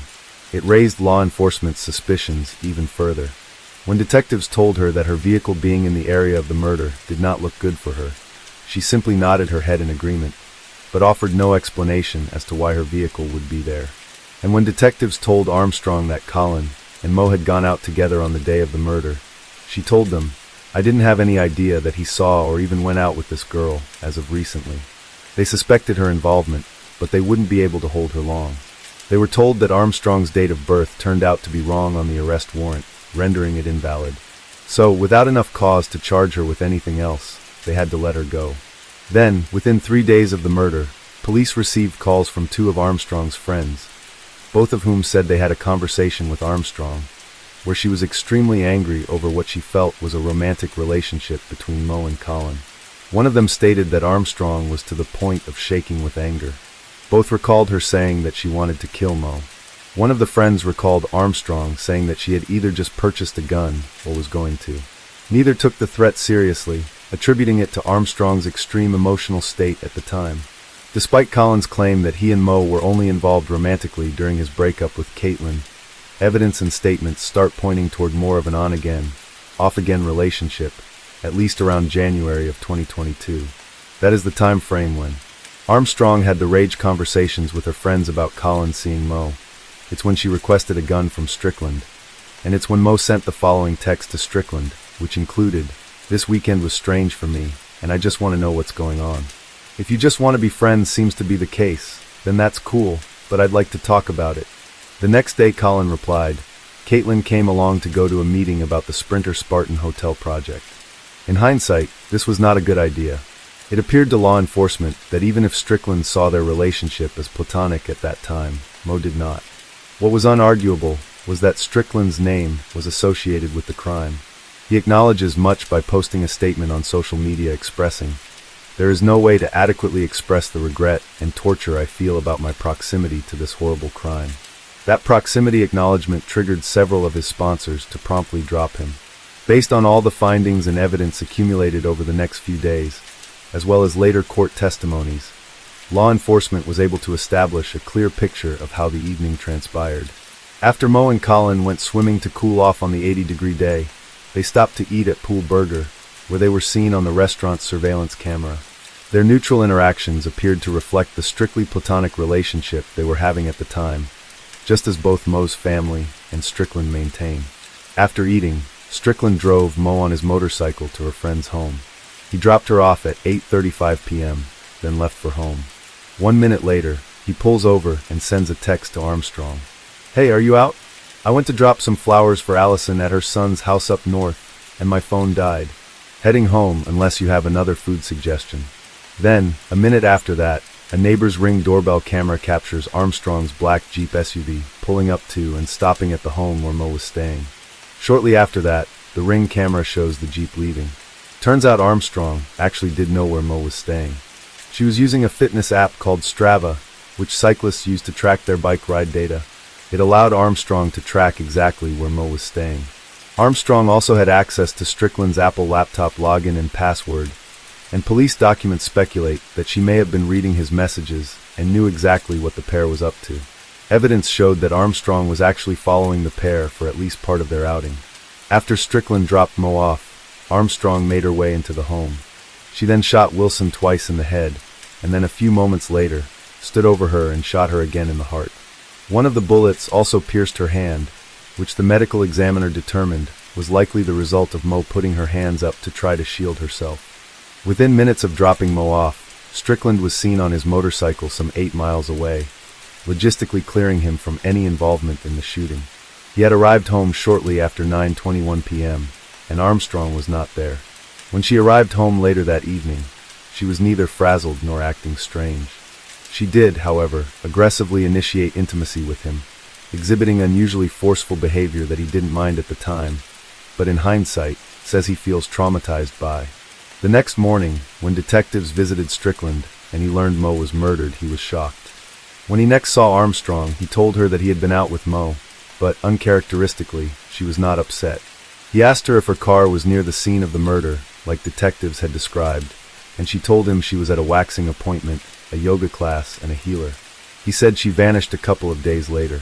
Testing of the bike that was discarded near the home revealed DNA on its handlebars that highly likely matched Armstrong's.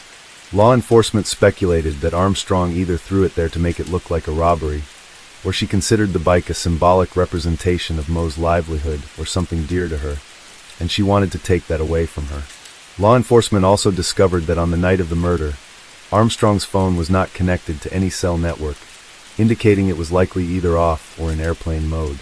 Police were confident it was intentional, noting that in this day and age, if your phone is either off or not connected to a network, you are likely either the victim of a crime or committing one. A silent phone actually speaks volumes. And ballistic testing revealed that the gun Strickland purchased for Armstrong had a strong likelihood of being the murder weapon. Armed with the evidence they gathered up until that point, on May 17th, 6 days after the shooting and 5 days after Armstrong walked out of the interrogation, a warrant for her arrest was issued for the first-degree murder of Anna Maria Wilson. But they were too late. Caitlin Armstrong had fled and was nowhere to be found. The day after her interrogation, Armstrong made plans. She sold her black Jeep to CarMax for $12,000, lending her a nice pot of cash, and that appeared to just be a supplement. According to Colin, prior to the murder, he had given Armstrong $450,000 to place into an investment account, which she had sole access to.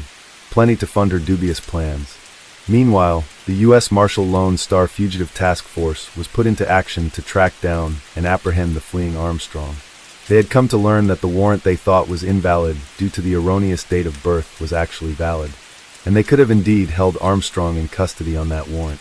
They'd find out that she may have fled to her sister's home in New York. They tracked down her sister, Christine Armstrong, and pay her a visit. Christine shares that Caitlin had indeed been there, but was gone. The day after Armstrong sold her car, she boarded a plane from Austin to New York, headed for her sister's. She stayed a few days. Then Christine dropped her off at the Newark, New Jersey airport to board a plane back home to Austin. But later, Caitlin called Christine and told her that she decided to drive the 1,700 miles, or 2,700 kilometers back home instead of flying. Christine had not heard from her since. Authorities don't buy the driving back to Austin story. They checked for any outbound reservations for Caitlin Armstrong, but came up empty. But recalling that her sister said her passport was missing, they asked Homeland Security to check for any travelers traveling under the name Christine Armstrong. They got a match. A Christine Armstrong boarded a one-way flight to Costa Rica. Caitlin Armstrong had used her sister's passport to flee to Costa Rica. Armstrong arrived in Costa Rica with a head start evading authorities. They were tracking her down remotely based on intel, but would not arrive to the country for a month. By then, in addition to Armstrong's original murder charge, unlawful flight to avoid prosecution was added, and the for her capture was placed at $21,000. Intelligence revealed that Armstrong was staying in hostels in Costa Rica, which didn't narrow the scope very much since there are an overwhelming number of hostels in the country. They then received a tip that Armstrong had connected with an American businessman there, so they called him. He originally hung up on them thinking they were either telemarketers or scammers. But after the third attempt, they were able to identify themselves as U.S. Marshals and explain that they were looking for a fugitive named Caitlin Armstrong. They sent him a picture of her while they stayed on the line. He confirmed that that was the person he met at a yoga studio in Joko, but that it didn't look exactly like her and that she was going by the name of Beth. He told them they could find her at a particular yoga studio in Joko. Detectives arrived in Costa Rica hopeful. They canvassed the Joko area and sifted through hours of surveillance video, but they came up empty. Then they got one more lead. It was in a small village on the Pacific coast called Santa Teresa. The town was tiny and full of American tourists, many of whom to the detectives' dismay resembled Caitlin Armstrong. When detectives arrived, they immediately spotted several women who looked like they could possibly be her. It was going to be tougher than they thought. Detectives made numerous acquaintances and had people contacting them for any sightings. They encountered a local restaurant owner who hailed from New York. He knew Armstrong, but said she went by Ari, one of the numerous aliases they discovered. She had told him that she was trying to establish herself there as a yoga teacher. The restaurant owner had noticed a bandage on her face, which she told him she got from being hit by a surfboard, a reasonable cause, but they still couldn't track down Armstrong. So detectives got clever. They placed several ads, posing as a hostel looking for a yoga instructor. It seemed promising, but after a week of no responses, it was time to throw in the towel. They left the small town and returned to San Jose, preparing to head back to the States. But before they could actually head out, they got a hit on the ad. A yoga instructor, who was working at a hostel in Santa Teresa, said she was interested. So they rushed back to the small town and to the hostel where the yoga instructor was said to be staying. They sent in a single detective to avoid scaring her off and to get a good look at her to confirm her identity. He pretended to be a tourist, and to throw her off, he only spoke to her in Spanish. That required her to pull up Google Translate on her phone. So each time she would be reading her phone, the detective would take the opportunity to get better look at her. She had a bandage on her nose, and her lips looked bigger. But her eyes were identical. It was her. On June 29th, 43 days after Caitlin Armstrong led authorities on a manhunt, she was arrested. She would be extradited and returned to jail in Texas, where, clearly a flight risk, she would be held on a $3.5 million bond. Turns out those bandages, the swollen lips, the hard time they were having finding her, was because she had started getting plastic surgery as soon as she arrived in Costa Rica. In addition to having cut and dyed her hair brown, Armstrong spent over $6,000 on cosmetic surgery. In a locker at the hostel she was staying at, along with her sister's passport, they found a receipt for both a nose job significantly altering the appearance of her nose and a brow lift. Knowing she was a wanted woman, Armstrong tried to avoid taking the mandatory before and after photos, but the doctor performing the surgery insisted. Those photos would later be used in court, along with their conversations about her reluctance. 34-year-old Armstrong had used several fake names and stayed at various hostels to evade capture. She also began dating a man named Teal Ackerson. They went on a handful of dates, with Teal noting that Armstrong typically preferred to go to secluded places, which made sense to him once the truth was revealed. After he found out who she really was, he said that he had not recognized her from the photos put out by U.S. Marshals because she looked that different. While the spotlight was on the brazen fugitive who so callously murdered, then set out to protect her freedom in the most extreme manner possible, the focus deserved to be on the unique rising star whose life impacted so many around her. The cycling community and Mariah's friends and family mourned the tremendous loss of the woman who used whatever position she had to make a difference in whatever way she could. She wanted to do more than just win races. Trying to figure out, how can I make this more than just about that? How can I inspire people? How can I give back to the cycling community? How can I bring more people into the sport? How can I make it more inclusive? Whatever it may be, all that stuff is really important to me, I think, and I want to find meaning and purpose in cycling that goes far beyond the results. Her community mourned their unspeakable loss. The potential, the kindness, the person. On October 11, 2023, over a year after she was arrested and a few weeks before she was set to stand trial, Caitlin Armstrong escaped. She started by spending months vigorously training in her cell and throughout the facility, much of which was captured on jail video footage. Then, she executed her meticulously planned escape by faking a leg injury that would get her from her jail cell to an outside doctor's office in town. Authorities believe she chose to fake a leg injury so that she wouldn't have to wear leg restraints. Once the appointment was over and they were walking out to the transport vehicle, she managed to bolt away from the two officers who were escorting her. She ran more than a block and tried to scale a 6-foot wall, but failed. Officers were able to yank her back to the ground after her striped uniform pants slipped off while scaling the wall, revealing thermal pants underneath which she wore, planning to blend into a crowd once she escaped. The officers both sustained minor injuries to their arms and knees, resulting in a new felony charge of escape-causing bodily injury. The charge would be dismissed a few days later. Caitlin Armstrong's trial began on November 1st, 2023.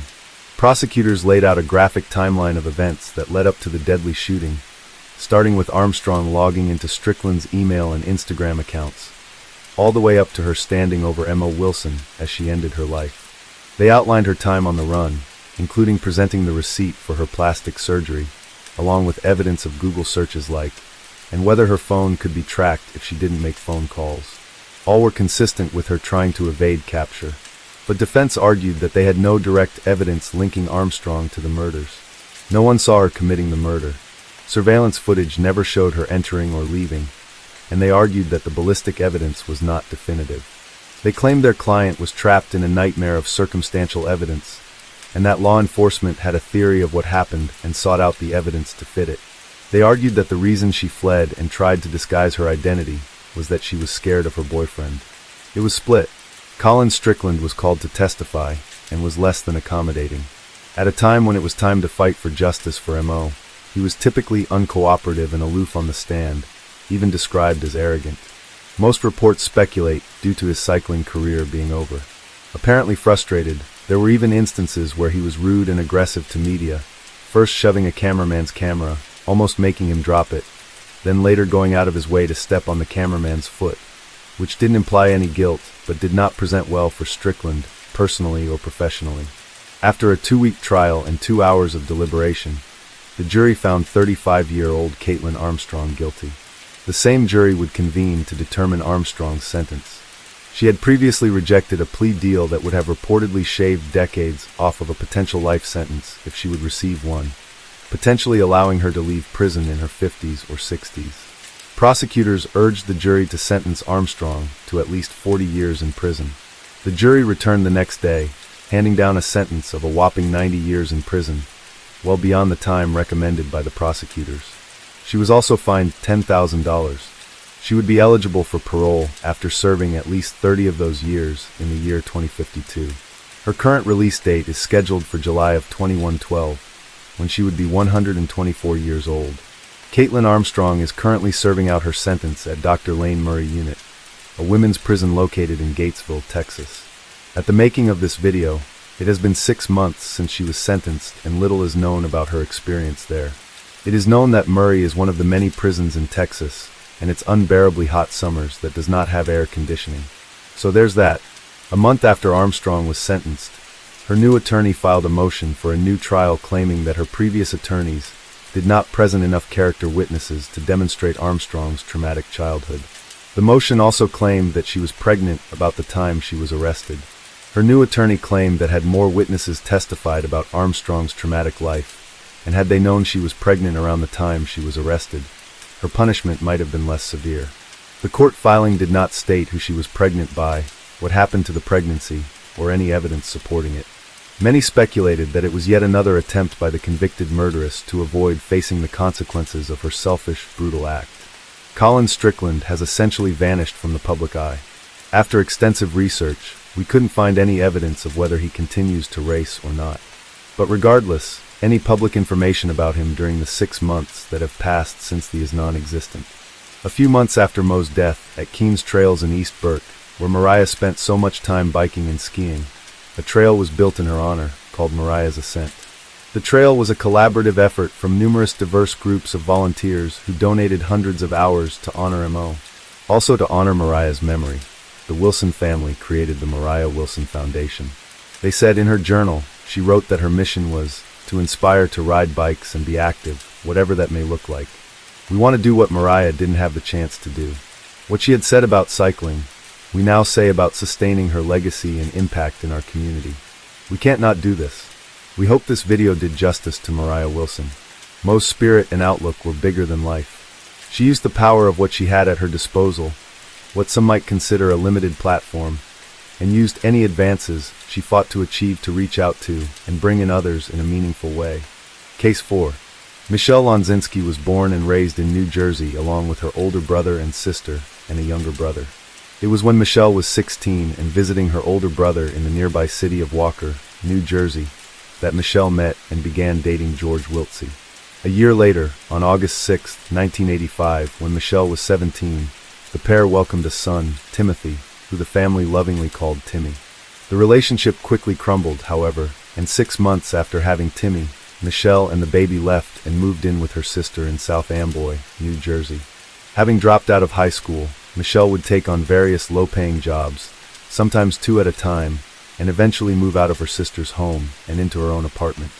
Juggling work, her social life, and her son, Michelle struggled, relying on family and friends to help her watch young Timmy, and facing disappointment from 2 serious relationships who ultimately decided they were not ready to become stepfathers. At the beginning of 1990, when Michelle's sister and brother-in-law, who were her primary source of child care help, moved to Florida, it became even more difficult for Michelle. She was late for work often and bring Timmy with her sometimes, and once Timmy began school himself, he was also tardy or absent frequently, with the school reporting 63 tardies and 25 absences in his first year. But despite the challenges Michelle faced, she was widely regarded as a loving, caring mother who was devoted to her young son, making sure he had everything he needed, saving up enough money to send him to St. Mary's private school for his kindergarten year, and taking him on vacations and special outings whenever she could. It was on one of those outings that the sinister basis of this story began to take shape. It was Friday, May 25, 1991, the start of the Memorial Day weekend.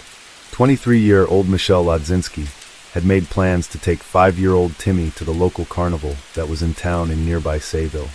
The plan for the day was to take Timmy shopping to pick out clothes that would go with the kindergarten graduation gown Michelle had just purchased for him the week prior.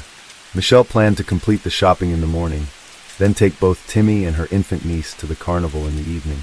When evening came around, however, Michelle headed to the carnival without the infant niece and without calling the infant's mother. She arrived at the carnival at about 7 p.m. that evening.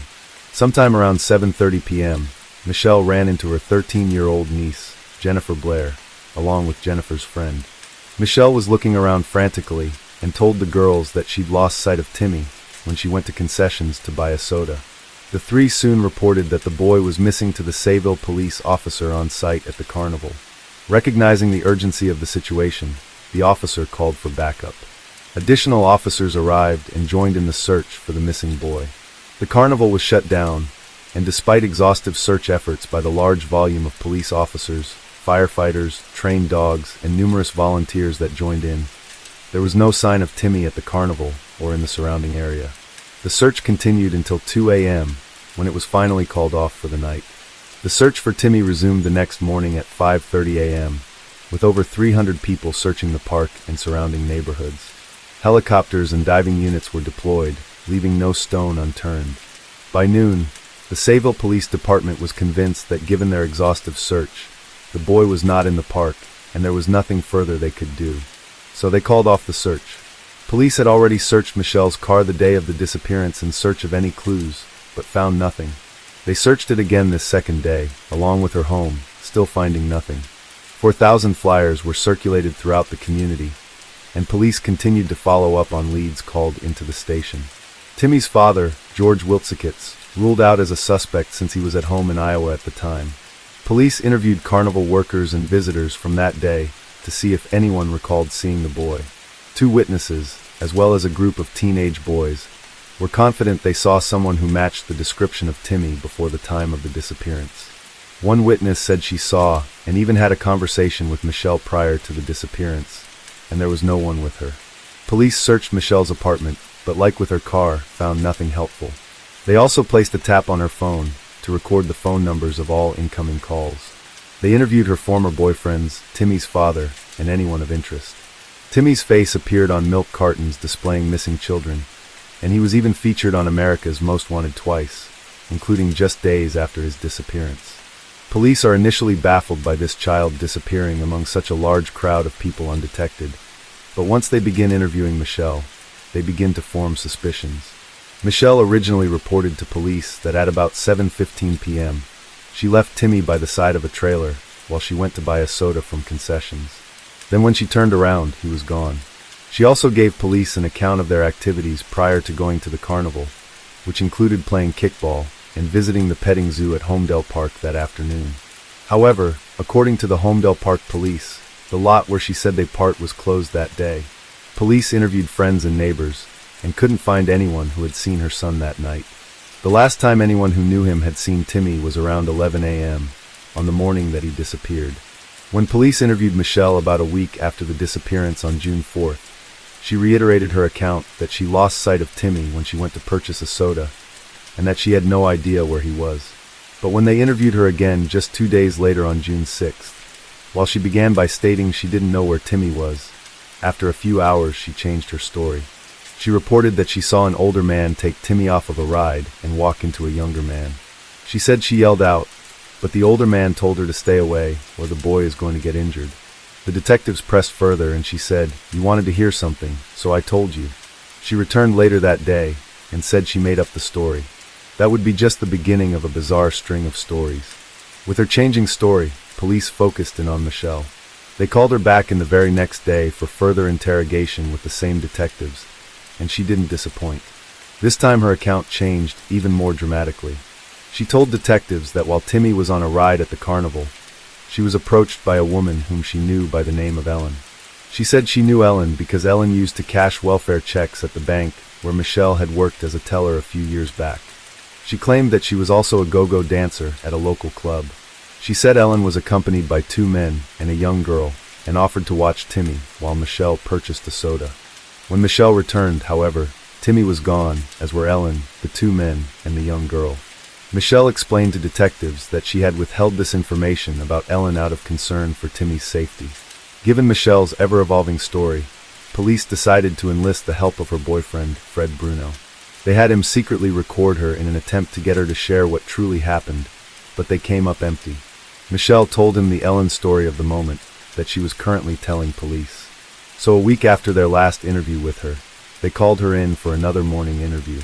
Michelle began by sticking to her story about Ellen offering to watch Timmy during her soda run, but this time she added a twist. As she was walking to concessions, she said that one of the men came and put his arm around her shoulder and threatened her with a knife, telling her, "Timmy has a pretty face. You wouldn't want to do anything to mess that up. Keep walking and shut up." The detective pushed back. He told her that her account didn't make sense. If they had Timmy, why wouldn't they just take him instead of coming back to threaten her? She was already leaving Timmy with them. Why would they alert her that they were taking him? He asked her why she didn't yell out since she was in the middle of a busy carnival. She said that she was going to, but then the other man held a knife to Timmy too. The detectives weren't buying it. Otherwise, this would have been her original story. So one of the detectives devised a scheme. He tells Michelle that he believes her because they've been tracking a kidnapping ring out of Berkeley that operates exactly as she's describing. He told her they say they're going to return the child to a specific location, but tell the parents they cannot tell the police if they want to get their child back. He said he knows they have told her the same thing, and that's why she's been lying to the police. She bought it. She agreed with the detective and said they told her she might get Timothy back in a month if she did not say anything. The detective told her he needed to know the location they told her. She said it was in the woods in an abandoned building near a tree. But when he pushed for a location of the building, she clammed up. And when another detective tried to break the silence by saying she was lying, she abruptly ended the interview and stormed out, telling them to charge her or she's leaving. Detectives were even more suspicious of Michelle after that. No innocent mother concerned about finding her missing son would ever go along with such a story. She'd be interrogated 2 more times, reciting her most recent story, and typically storming out by the end before she refused to participate in any more interviews. But despite Michelle's conflicting accounts, authorities had no concrete evidence to suggest that she was involved in Timmy's disappearance. So they continued pursuing any leads until they finally caught a break. 5 months after Timmy's disappearance, a nature enthusiast schoolteacher was exploring the marshlands in the Raritan Center Business Park just across the river from Sayreville. While exploring, he came across a small Teenage Mutant Ninja Turtle sneaker, which is what Timmy was said to be wearing when he went missing. The teacher was aware of that, so he brought the shoe to the Sayreville Police Department. The shoe was shown to Michelle, who told police that it did not look like her son's shoe. So the police stored it away. Meanwhile, the teacher, waiting to hear word about whether the shoe was connected to the missing child or not, grew impatient after weeks of not hearing anything back from the police. So he reported his find to a local newspaper. The shoe was a front-page story the following morning, sparking renewed interest from the FBI and triggering forensic testing.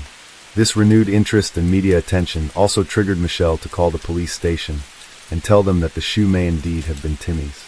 She had previously provided the shoe box that the shoes came in. The discovered shoe matched the specifications on the box. It was Timmy's shoe. Police conducted a search of the area where the shoe was found, but didn't uncover any further evidence. A few months after Timmy's shoe was found, the moment everyone hoped would never come came. Nearly 11 months after Timmy's disappearance, the FBI regrouped. They decided to re-explore every avenue they had already pursued in case they had missed something. One of the strategies was to research the marshy area where Timmy's shoe was found. And to everyone's surprise, nearly as soon as the search began, they found the matching shoe, just 30 yards from where the first shoe was found 6 months earlier. No one could answer why the shoe wasn't found during the original search. They continued searching and ultimately discovered the skull of a small child, along with 11 other bones. They also found a shovel, a pillowcase, a large loop blanket, and a few other items. Timmy's remains were so decomposed that his cause of death was not able to be determined, and dental records were needed to identify him. Detectives informed Michelle that they had found Timothy's remains. According to them, she had no visible response. The family and community were heartbroken. The findings triggered a hunt for Timmy's killer. Police interviewed Timmy's father, but ruled him out since he was nowhere near the area at the time of his disappearance. They interviewed Michelle's ex-boyfriends, but none were considered suspects. Ellen, the mystery woman, was never found despite the FBI's extensive resources and exhaustive search for her, including investigating every person named Ellen on welfare, all of whom Michelle said were not her Ellen, based on photo lineups. None of the people investigated sustained prolonged suspicion. Instead, their prime suspect was Michelle Lodzinski. Why? For starters, her ever-changing story. She also failed 2 FBI polygraph tests shortly after Timmy went missing, frequently asking the administrators how she was doing. In addition, many law enforcement officers, those close to her, and even the public felt that on several occasions Michelle didn't show appropriate emotion for the mother of a missing child, at times outright laughing. What was the time period from when you last saw Tim, and then heard about him in the sky? I had to do about 2 minutes or so, because I had to take my money out of my pocket, pay the guy, get my things back, pay him, and that's it. Okay, so within this 2-minute period, Tim disappeared. Michelle's position was that everyone is waiting to see a grieving mother on TV break down, crying hysterical, because the public, they thrive on that stuff. During a press conference where Michelle was asking for prayers for her son, reporters asked her why she had shown little to no emotion about her missing son, to which she replied, "I don't show emotion in the public, and I don't think I should have to because someone wants me to." Then there was the fund. Before Timmy's remains were found, the surrounding communities never gave up hope. Volunteers formed a fund called Friends of Timmy to raise money to help find him. Michelle initially welcomed the efforts and even sat on the fund's board. The first fundraiser was held at Timmy's Catholic school, and upon Michelle's recommendation, was a Chippendale dancer event. The event faced backlash, considered inappropriate for both a Catholic school event as well as a fundraiser to help find a missing child. Despite the backlash, Michelle insisted the next fundraiser also be a Chippendale dancer event. The board rejected the idea, and Michelle quit the board. She then had an attorney send a letter to the fund which existed exclusively to find her son, prohibiting them from using any photos or likenesses of Timmy in their efforts to find him. Another suspicious finding was that the marsh where Timmy's remains were found happened to be right behind an office park where Michelle previously worked, a fact that she failed to mention during her initial interviews. Also, a few months after Timmy went missing, Michelle took a girls' trip with a friend to the Bahamas. She was recognized by 2 off-duty state troopers, who also happened to be vacationing there. And lastly, police received an anonymous, typed letter on the day that Timmy's remains were found. It named the man responsible for Timmy's death. It claimed the man had a grudge against Michelle, and that he had asked for help killing Michelle and her little boy. Investigators noted that Michelle's name was misspelled, using only 1 L instead of 2. This immediately made law enforcement suspect Michelle herself of writing the letter, intentionally misspelling her name in an attempt to divert suspicion from herself, especially since the man that was implicated was an ex-boyfriend that had helped the FBI complete their behavioral analysis of her. The FBI analyzed the letter and checked it for DNA and fingerprints, and while they did find DNA, it was not Michelle's or anyone's they were aware of. Despite law enforcement's strong suspicions of Michelle, with no physical evidence linking her to her son's murder, the case grew cold. Michelle moved on with her life and moved in with her brother in a nearby town. She flew pretty much under the radar. Until 2 years later, in 1994, when Michelle would end up in the news again, in the most unexpected way possible, Michelle had been kidnapped. For some time before she was kidnapped, Michelle had been telling friends and family that she was being stalked. Then one day, her brother found Michelle's car with its door open and engine still running, her glasses and purse still inside. Authorities searched her car, but didn't find anything worth noting with the exception of one item, the business card of an FBI agent with a note written on the back. "See you soon. It's not over." But this disappearance would not involve an extensive search. The following day, police received a call from Michelle herself. She said she'd been released by her kidnappers in Detroit, Michigan, over 600 miles, or almost 1,000 kilometers away. She claimed 2 FBI agents approached her at gunpoint, put a blanket over her head, then brought her to Detroit, where they released her. The FBI didn't believe her story for a second. The business card found in her car was a fake. There was no one by that name at the FBI. They'd later find that she had the cards printed herself. They had the call that she made to the police department traced. It was made from a payphone near a Greyhound bus station. Digging a little deeper, they found that Michelle had purchased a Greyhound bus ticket from Newark to Detroit. She was not kidnapped. She took the bus. Detectives didn't know what to make of this hoax, but it confirmed their suspicions about Michelle's level of integrity and willingness to lie. If she would stage a kidnapping for herself, what else would she do? Many of Michelle's family members were furious. The roller coaster ride she was taking everyone on was both selfish and suspicious. Michelle pleaded guilty to making false statements to the FBI and fraudulent use of a government seal. She was sentenced to 6 months of house arrest and 3 years of probation, and she would later spend a day in jail after stealing a laptop from her employer, then giving it to her then-boyfriend as a Christmas gift. She got busted when he had it serviced, which revealed that it was stolen. After that, Michelle decided it was time to start fresh. She moved to Minnesota, where her other brother lived. There she got married, had 2 sons, then within 3 years, divorced and relocated to Florida, moving in with her older sister. She kept photos of Timmy in the house to let her other sons know that they had a brother. All the while, the case of Timmy's murder remained cold. An occasional tip would come in that the county prosecutors would follow up on, but each lead led to a dead end. After one particular false lead in the early 2010s, an investigator felt it might be time again to review the investigation, looking at everything from a fresh perspective. They realized that the evidence found along with Timmy's remains had never been shown to people close to Michelle, particularly the blanket and the pillowcase. So they decided to focus on the blanket, since there was little chance the young boy would have been carrying a large blanket around a carnival on what was the hottest Memorial Day weekend on record at the time. So they surmised that the blanket was taken from Michelle's home and used to cover Timmy after his death. Detectives determined that if they could link the blanket to Michelle, it would be powerful evidence. They reviewed photos of the inside of Michelle's apartment prior to her son's disappearance, and while there were some blankets present, none matched the blanket found in the marsh. So over 20 years later, detectives began contacting anyone who may have had knowledge of the contents of Michelle's apartment at the time. Nearly everyone they contacted did not recognize the blanket as one that was in Michelle's home, with one exception. Michelle's niece, Jennifer Blair, now Jennifer Blair Dilcher. Upon Michelle's urging, Jennifer had moved to Florida to be near Michelle since Jennifer had been struggling with some substance abuse issues. Michelle helped Jennifer get into a detox facility and promised to watch Jennifer's children while she was getting cleaned up. However, once Michelle had Jennifer's kids, she decided that it was best for them to not be returned to Jennifer, determining her unfit. So while Jennifer was recovering in the facility, Michelle contacted Jennifer's in-laws and handed the children over to Jennifer's mother-in-law, who took the kids back to New Jersey. Jennifer considered it the ultimate betrayal, especially after all the years of support she had given Michelle.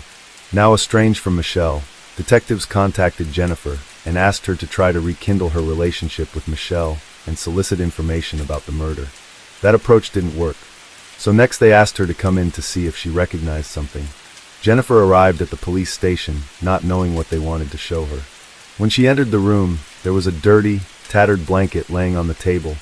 Immediately recognizing it as a blanket from Timmy's house where she babysat so many times when she was 13 or 14. She became emotional.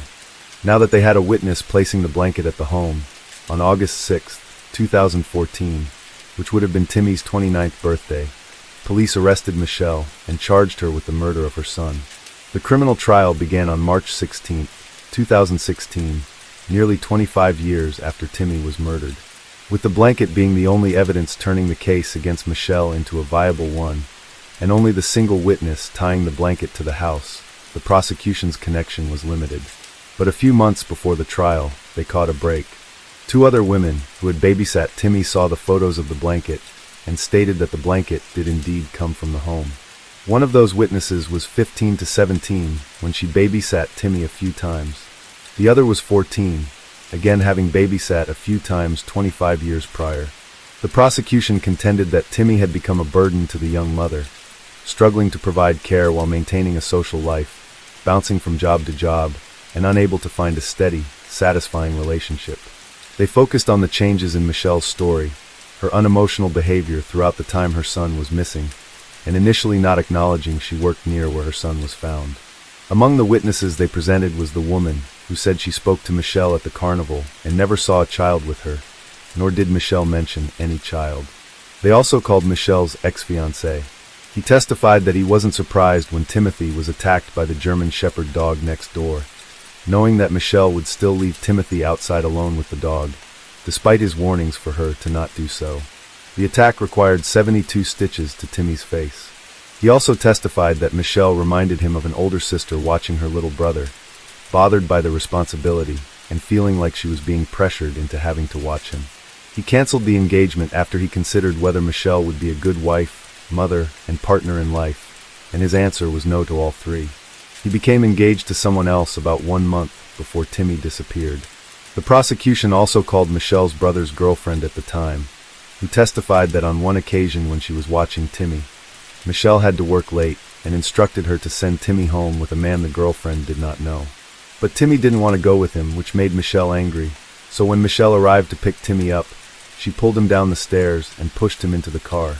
She also testified that Michelle once commented that she was a weekend mother and not made for this shit, and that although Michelle was supposed to pick her infant daughter up to go to the fair that fateful day, she never showed up or even called. Michelle's defense attorney argued that Michelle loved Timmy more than life itself, and that the case was wholly a character assassination. They argued that all the evidence was circumstantial, without a single confession, no DNA, no fibers, no murder weapon, no physical evidence whatsoever linking his client to the case. He outlined how deeply Michelle cared for her son, and how her activities just prior to Timmy's disappearance were hardly indicative of someone who would have killed him, including clothes shopping, and even buying his graduation gown. They argued that the witnesses to the blanket, the sole piece of evidence that brought Michelle to trial, were either testifying out of spite for Michelle, or biased by the extreme media exposure the case was getting. And the defense had one final ace they felt raised out about Michelle's guilt. Michelle's defense had received a call from an ex-convict named Damien Dowdle. He reported that a cellmate of his, Bernard Joseph McCain, had confessed to abducting a child from a park, then strangling him when the child began to scream. He told me that while he was out, he was at a park with a big event going nearby, and while he was at that park, a boy had gone into the woods, and there was some sort of an argument, and the boy went into the woods. The kid began screaming and crying, and he got concerned that people were nearby, and there was a search going on under for this kid, so he wanted to shut the kid up, and he strangled him. Dowdle said he had been reading about Timothy's case, and found it eerily similar to what McCain had told him. Dowdle's claim was backed by the fact that he had reported the admission to police back in 1991, when McCain first told him about it. The prosecution called McCain himself to the stand. McCain, not surprisingly, denied Dowdle's claim, and the prosecution didn't offer any evidence that McCain was even in New Jersey at the time of the crime. Did you tell him that you hit and strangled the little boy? No. And that you killed him? No. The case rested, and the jury deliberated. They found Michelle Lodzinski guilty of first-degree murder. The sentencing guidelines for her crime call for between 30 years in prison to life. Her attorney fought for the least amount of time, arguing, "I'm sure Timmy would not want to impose a life sentence on his mother."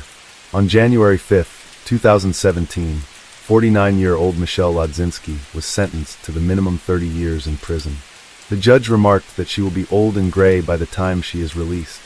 After Michelle's conviction, an additional attorney joined her defense team, appalled that the case was even brought to trial with what he considered zero evidence. They appealed the conviction. Their appeals were denied until the case was finally set to be heard by the New Jersey Supreme Court. Of the 7 Supreme Court justices, one recused himself, having worked in the office of the New Jersey U.S. Attorney at the time Timmy disappeared. With the 6 remaining judges, the appeal decision was split 3-3. Normally, when there is such a split in New Jersey courts, the conviction verdict would stand. But Michelle's attorneys argued that that split violated her right to due process and requested that the Supreme Court reconsider the case. It responded by borrowing a judge from the lower court to serve as a tiebreaker. In that unprecedented move, a tiebreaker judge ruled Michelle's favor with the final ruling stating that no murder conviction has ever been upheld on such a dearth of evidence. 2 key factors in the majority decision were first that they had serious doubts about the blanket testimony and its witnesses. And second, in order to convict on a murder charge, it has to be proven that the person knowingly and purposely committed the murder, an impossibility since the cause of death remained unknown. They additionally noted that the prosecution's arguments surrounding the struggles of a single mother were not only not credible, but a gender stereotype about single working mothers. Noting that it is not uncommon for a 23-year-old single mother raising a child on her own to have financial and social challenges. That singularly unremarkable scenario hardly indicates a motive to murder one's child. So, on December 28, 2021, the same evening the verdict was handed down, Michelle Ladzinski's conviction was thrown out, and she was released from prison having served 5 years since she was sentenced. I'm grateful for all the people that helped me and stood by my side to get me home to my family and friends. I want to go home and just see my kids. Given double jeopardy, which prohibits someone from being tried for the same matter twice, Michelle can never be tried again for Timmy's murder, even if new evidence surfaces. Reactions from those around Michelle were mixed. Her attorney stated, "This was a great day for the rule of law and the principles that matter to us, that convictions have to be based on evidence and not based on speculation or emotion." Michelle's younger brother Michael, who had come to believe in Michelle's guilt, stated, "Justice Albin and his group believe they have righted some great wrong today, but all they did was rob justice from a little boy. Shame on them." The 3 judges who unsuccessfully dissented lamented that an unsatisfied defendant could be granted a new hearing, despite her rights having been fully protected during both her trial and appeal. They considered the decision a disservice to our jury system and grave injustice to the victim, 5-year-old Timothy Wiltsey. Jurors from the previous trial were furious, with a group of them stating, "How dare they set aside our verdict? These judges have failed in their duty to uphold the law and achieve justice for little Timmy Wiltsey." Michelle has remained private since her release, and multiple reports assume she has returned to her family, including her 2 sons in Florida, resuming her life there. We look forward to hearing what you think about this case. Its lack of forensic evidence of nearly any kind certainly makes you wonder, given that police collected hair, DNA, carpet fibers, thoroughly searched Michelle's home, car, everything. But the massive amount of circumstantial evidence is impossible to ignore as well. Outside of some of Michelle's family, we scarcely came across reports of anyone who didn't feel that she at least knew what happened, if not committed the murder herself. Only a very small number of people likely know for sure. Case 5. Jerry Michael Williams, who went by Michael or Mike, was born in Bradfordville, Florida, to parents Jerry and Cheryl Williams. The couple also had another son, Mike's older brother, Nick, with Jerry working as a Greyhound bus driver and Cheryl running a home daycare, so that she could be at home with her children. The family was comfortable but frugal. They opted to live in a trailer instead of buying a traditional home, preferring to save them money so they could later spend it on their children's education. And that they did. They saved up and sent the boys to a private high school. By everyone's account, Mike was as kind of a person as they come, always stepping in to offer help, always responsible, always there whenever you need him. His mother noted how he never walked anywhere, he always ran. He was always eager to get things done and to help people. And so, it was no surprise that Mike was a stellar student, excelling academically and athletically. He was the captain of the football team, as well as class president. It was during high school that he met fellow student Denise Merrill. Denise was a cheerleader and also worked with Mike on student council. The two quickly fell for each other and began dating. The couple would become very close with another couple, Mike's best friend since 9th grade, Brian Winchester, and his girlfriend, Kathy. They would double date regularly and were generally inseparable. Having hunted with his dad since he was 6 years old, Mike took up duck hunting during his high school years, a passion both he and Brian shared. It became Mike's favorite hobby. In 1988, Mike, Denise, Brian, and Kathy all graduated high school. The couples remained close after graduating, and in 1994, both couples got married. Mike had begun working in the real estate industry, and Brian as an agent selling insurance. Mike's work ethic and kind and humble character continued on during his employment. The owner of the company where he worked remarked at how he was the hardest working man he'd ever known, how he never took days off, and would work such long hours that he'd have to take the building keys away from him to prevent him from coming to work over the weekend. After 5 years of marriage, Mike and Denise welcomed a daughter in 1999, who they named Ansley. We're just totally overwhelmed. She was due Tuesday, and she would have made me wait a whole other year for Mother's Day. So she came yesterday, so I could enjoy this day-to-day with her. It was unbelievable. I have a whole new respect for my wife and women in general, and what they go through to bring a new child, new life into the world. And just prior to Ansley being born, Brian and Kathy also welcomed a child, a son. Around the time of Ansley's birth, Mike's dad passed away. It was hard on Mike, but it made him cherish his family that much more. As a result, Mike began having conversations with his insurance agent slash best friend, Brian, about making sure his family was taken care of should anything happen to him. So Brian wrote up a $1 million life insurance policy on Mike to go along with two other policies he'd arranged for him in the past. One for $500,000 and one for $250,000, bringing his total coverage to $1.75 million. The Williams family seemed happy and content with a nice home and a loving family. It was midwinter 2000, and Mike decided to unwind from the week's work by going duck hunting. He left before the sun rose and set out for Lake Seminole, one of his favorite duck hunting destinations. The lake was about an hour away, so when Mike had not returned by noon, Denise called her father. She told him that Mike had not come home yet, and that she was worried because he knew they were supposed to celebrate their 6th wedding anniversary that day. She also notified their best friend Brian and her father drove out to the lake to find Mike. They were joined by Florida Fish and Wildlife to search for the missing hunter. After hours of searching, they finally found Mike's Ford Bronco near an isolated boat dock. A helicopter was called in to help with the search, particularly given that Lake Seminole covered 30,000 acres. Then, finally, after 9 hours of searching, Mike's boat was located. Inside, authorities found a shotgun still in its case, decoys, life jackets, and more. This indicated that Mike was not actively involved in hunting when he disappeared, since his shotgun was still in its case. Also, the inside of the boat was relatively clean. It didn't contain any of the mud, water, or other mess typically found during the process of hunting. Authorities were baffled. The cove where Mike's boat was found is believed to have been an orchard at one point back, before the adjacent rivers were dammed to create the lake. They actually called the cove Stump Field due to the many remaining stumps that peaked above and below the water level, which forced any power boats in the area to exercise extreme caution. So it seemed reasonable to investigators to theorize that Mike had hit a stump with his boat, fallen out, sunk into the 8 to 12-foot water, and then drowned, unable to save himself once his waders filled with water and pulled him down. Once daylight arrived, the puzzled investigators began taking a closer look at Mike's boat. They quickly determined that his gas tank was almost completely full, indicating that the engine had hardly run at all. They also inspected the boat's propeller. If the boat had hit a stump, there should be residue on the propeller blades, but there was not any residue. Given those findings, they determined that Mike must certainly be nearby. So they deploy 15 boats along with a helicopter, but they still don't find any trace of Mike. Then, on the 10th day, in an area they'd searched numerous times, searchers found a camouflage pattern hat which Brian confirms belonged to Mike.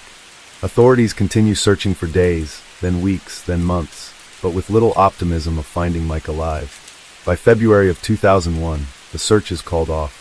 A private search team that was helping officials with the search theorized that Mike was likely eaten by the alligators that infested those waters.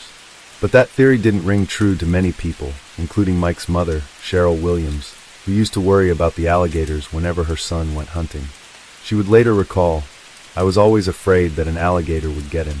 And he would tell me, alligators sleep when the water's cold, and we only hunt ducks when the weather is cold." Wildlife authorities and experts also did not agree with the alligator theory, knowing that alligators don't feed during the cold temperatures. They stated, all they are doing is maintaining their body temperature, and that it was too cold for an alligator to be interested in food at all. They noted that even if an alligator had defied all known gator behavior and eaten Mike, they would have most certainly left something behind. They called the theory a stretch, noting that of the 80 known deaths on the lake by that time, every single one had been found. They said it would be very, very unusual to have the complete disappearance of a full-grown man. Almost 6 months after Mike went missing, a pair of waders were found floating in Lake Seminole. Then 2 days later, a jacket was found. Inside its pocket was Mike's hunting license. Despite the new findings not even remotely proving Mike's fate, Denise petitions a judge to declare Mike legally dead. Based on the new discoveries, a judge agrees and grants Denise a death certificate. That decision allowed Denise to immediately file claims against her husband's life insurance policies, which she promptly did. Mike's death was officially ruled as accidental drowning, and the Florida Department of Law Enforcement, or FDLE, closed the case. A short while after that, Mike's mother, Cheryl Williams, encountered Brian, who shared the news about the death certificate with her. She recalled their conversation, stating, "I learned about the death certificate from Brian Winchester. Brian stopped me in his truck, and he said, 'Well, I guess you're surprised that they declared Michael dead so quickly.' And I looked at him, and I said, 'Well, no, Brian. Not the way that evidence just popped up out of the clear blue. And he said, "What do you mean, Ms. Williams? That was a gift from God." I said, "Brian, I've had gifts from God." That was not.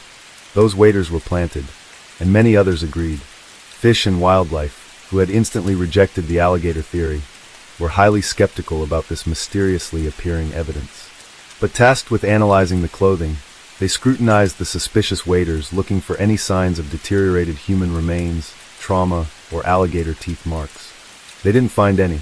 Additionally, any waders that would have been in the water for 6 months would have accumulated a thick layer of slime, making them nearly impossible to pick up. But those waders looked practically new and didn't have any slime on them. Likewise, Mike's hunting license, also supposedly in the water for nearly 6 months, was nearly pristine. A license in the water for that long should have deteriorated and been completely illegible. Authorities felt this newly found evidence that had somehow been overlooked during the exhaustive months-long searches had been staged. But without any direct evidence of foul play, the case went cold. But not for Cheryl Williams. She did not buy the flawed theories. She knew her son did not drown in the lake, and he was not eaten by alligators, and she would not rest until she brought her son home. She had friends make cards to hand out with his picture on it. She bought billboards, tacked posters anywhere she could, and she marched.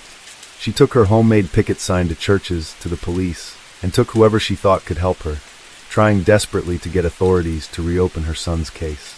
Police told her that her son was eaten by alligators, and that was not criminal. But still, she marched, in her one-woman picket line, fighting for her son. Until February 2004. Police finally conceded to the persistent mother and reopened the case. Since the case had been cold for several years, investigators were essentially looking for anything they'd missed previously. And the fresh insight paid off. They started noticing one name that continued to surface that didn't stand out to them at the time. Brian Winchester. He was the one who found Mike's boat in the dark, in the middle of the night, when the multitude of other searchers could not. He was the one who identified the hat found on the lake as Mike's. And to their surprise, he was the one who wrote up the most recent $1 million life insurance policy on Mike. Brian and his wife Kathy had since separated in 2001 and divorced in 2003. Investigators began repiecing together what they had. While a lot of evidence was either lost or not captured due to the initial assumption that there was no foul play, they still had some clues. Including, when the boat was found, its engine was off, and it had a full tank of gas. If Mike had fallen off of the boat, it would have been because he hit a stump while the engine was running. And if that were the case, the engine would have stayed on, and the boat would have run in circles until it ran out of fuel. There was a storm that should have carried the boat in the opposite direction from where it was found. And Mike didn't usually hunt alone. So by this point, all the investigators involved were confident that this was a suspicious missing person case. And given Brian's connection at every point, they were beginning to be convinced of his involvement in Mike's disappearance. Then in 2005, just as the investigation was heating up, Brian and Denise got married. While some were shocked, many others were keenly aware that the parent had been having an affair for years, even before Mike's disappearance. With suspicions having arisen about Brian, and with him suddenly married to the beneficiary of the life insurance policy that helped draw suspicion to him in the first place, police had their eye on the couple. But without any forensic evidence from the scene near the time of the disappearance, or Mike's body, or enough evidence for a search warrant or arrest, it was impossible for police to make a case.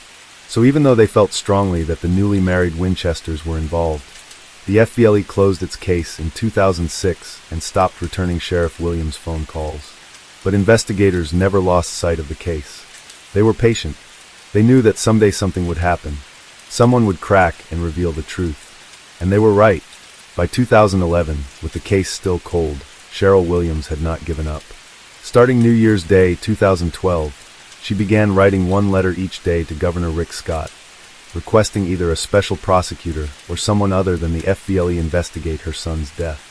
After not receiving so much as a simple acknowledgement that her letters were even being received, she dug deep to find out why.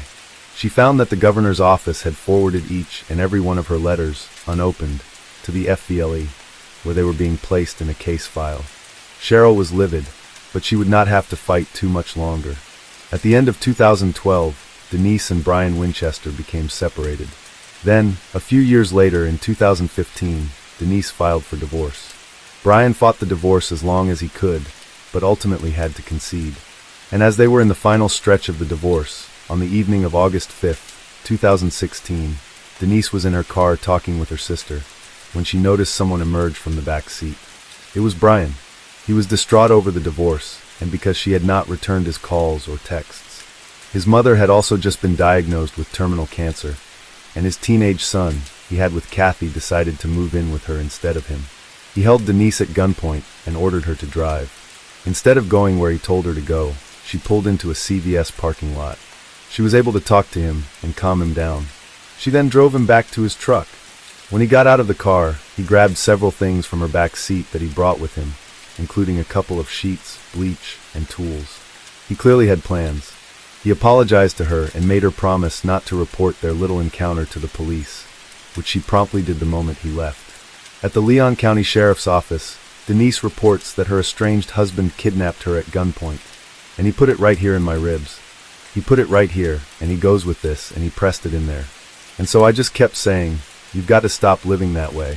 You've got, you could get us all back if you'll just turn your life around, because he was a Christian at one point. And I was like, if you'll just turn back to the Lord, it's the whole time I'm turning this way, I'm buckled in, but he's calm, he's calming down. And so the gun's still right there, and I'm just like, what are you doing? Why are you doing this? And he's like, what am I doing? I could tell he was, and I was like, I don't know. I know you want to talk to me, and this is not the way to do it. I know. What have I done? It's like he kind of woke up. Like, what have I done? What have I done? It's the break they've been waiting years for.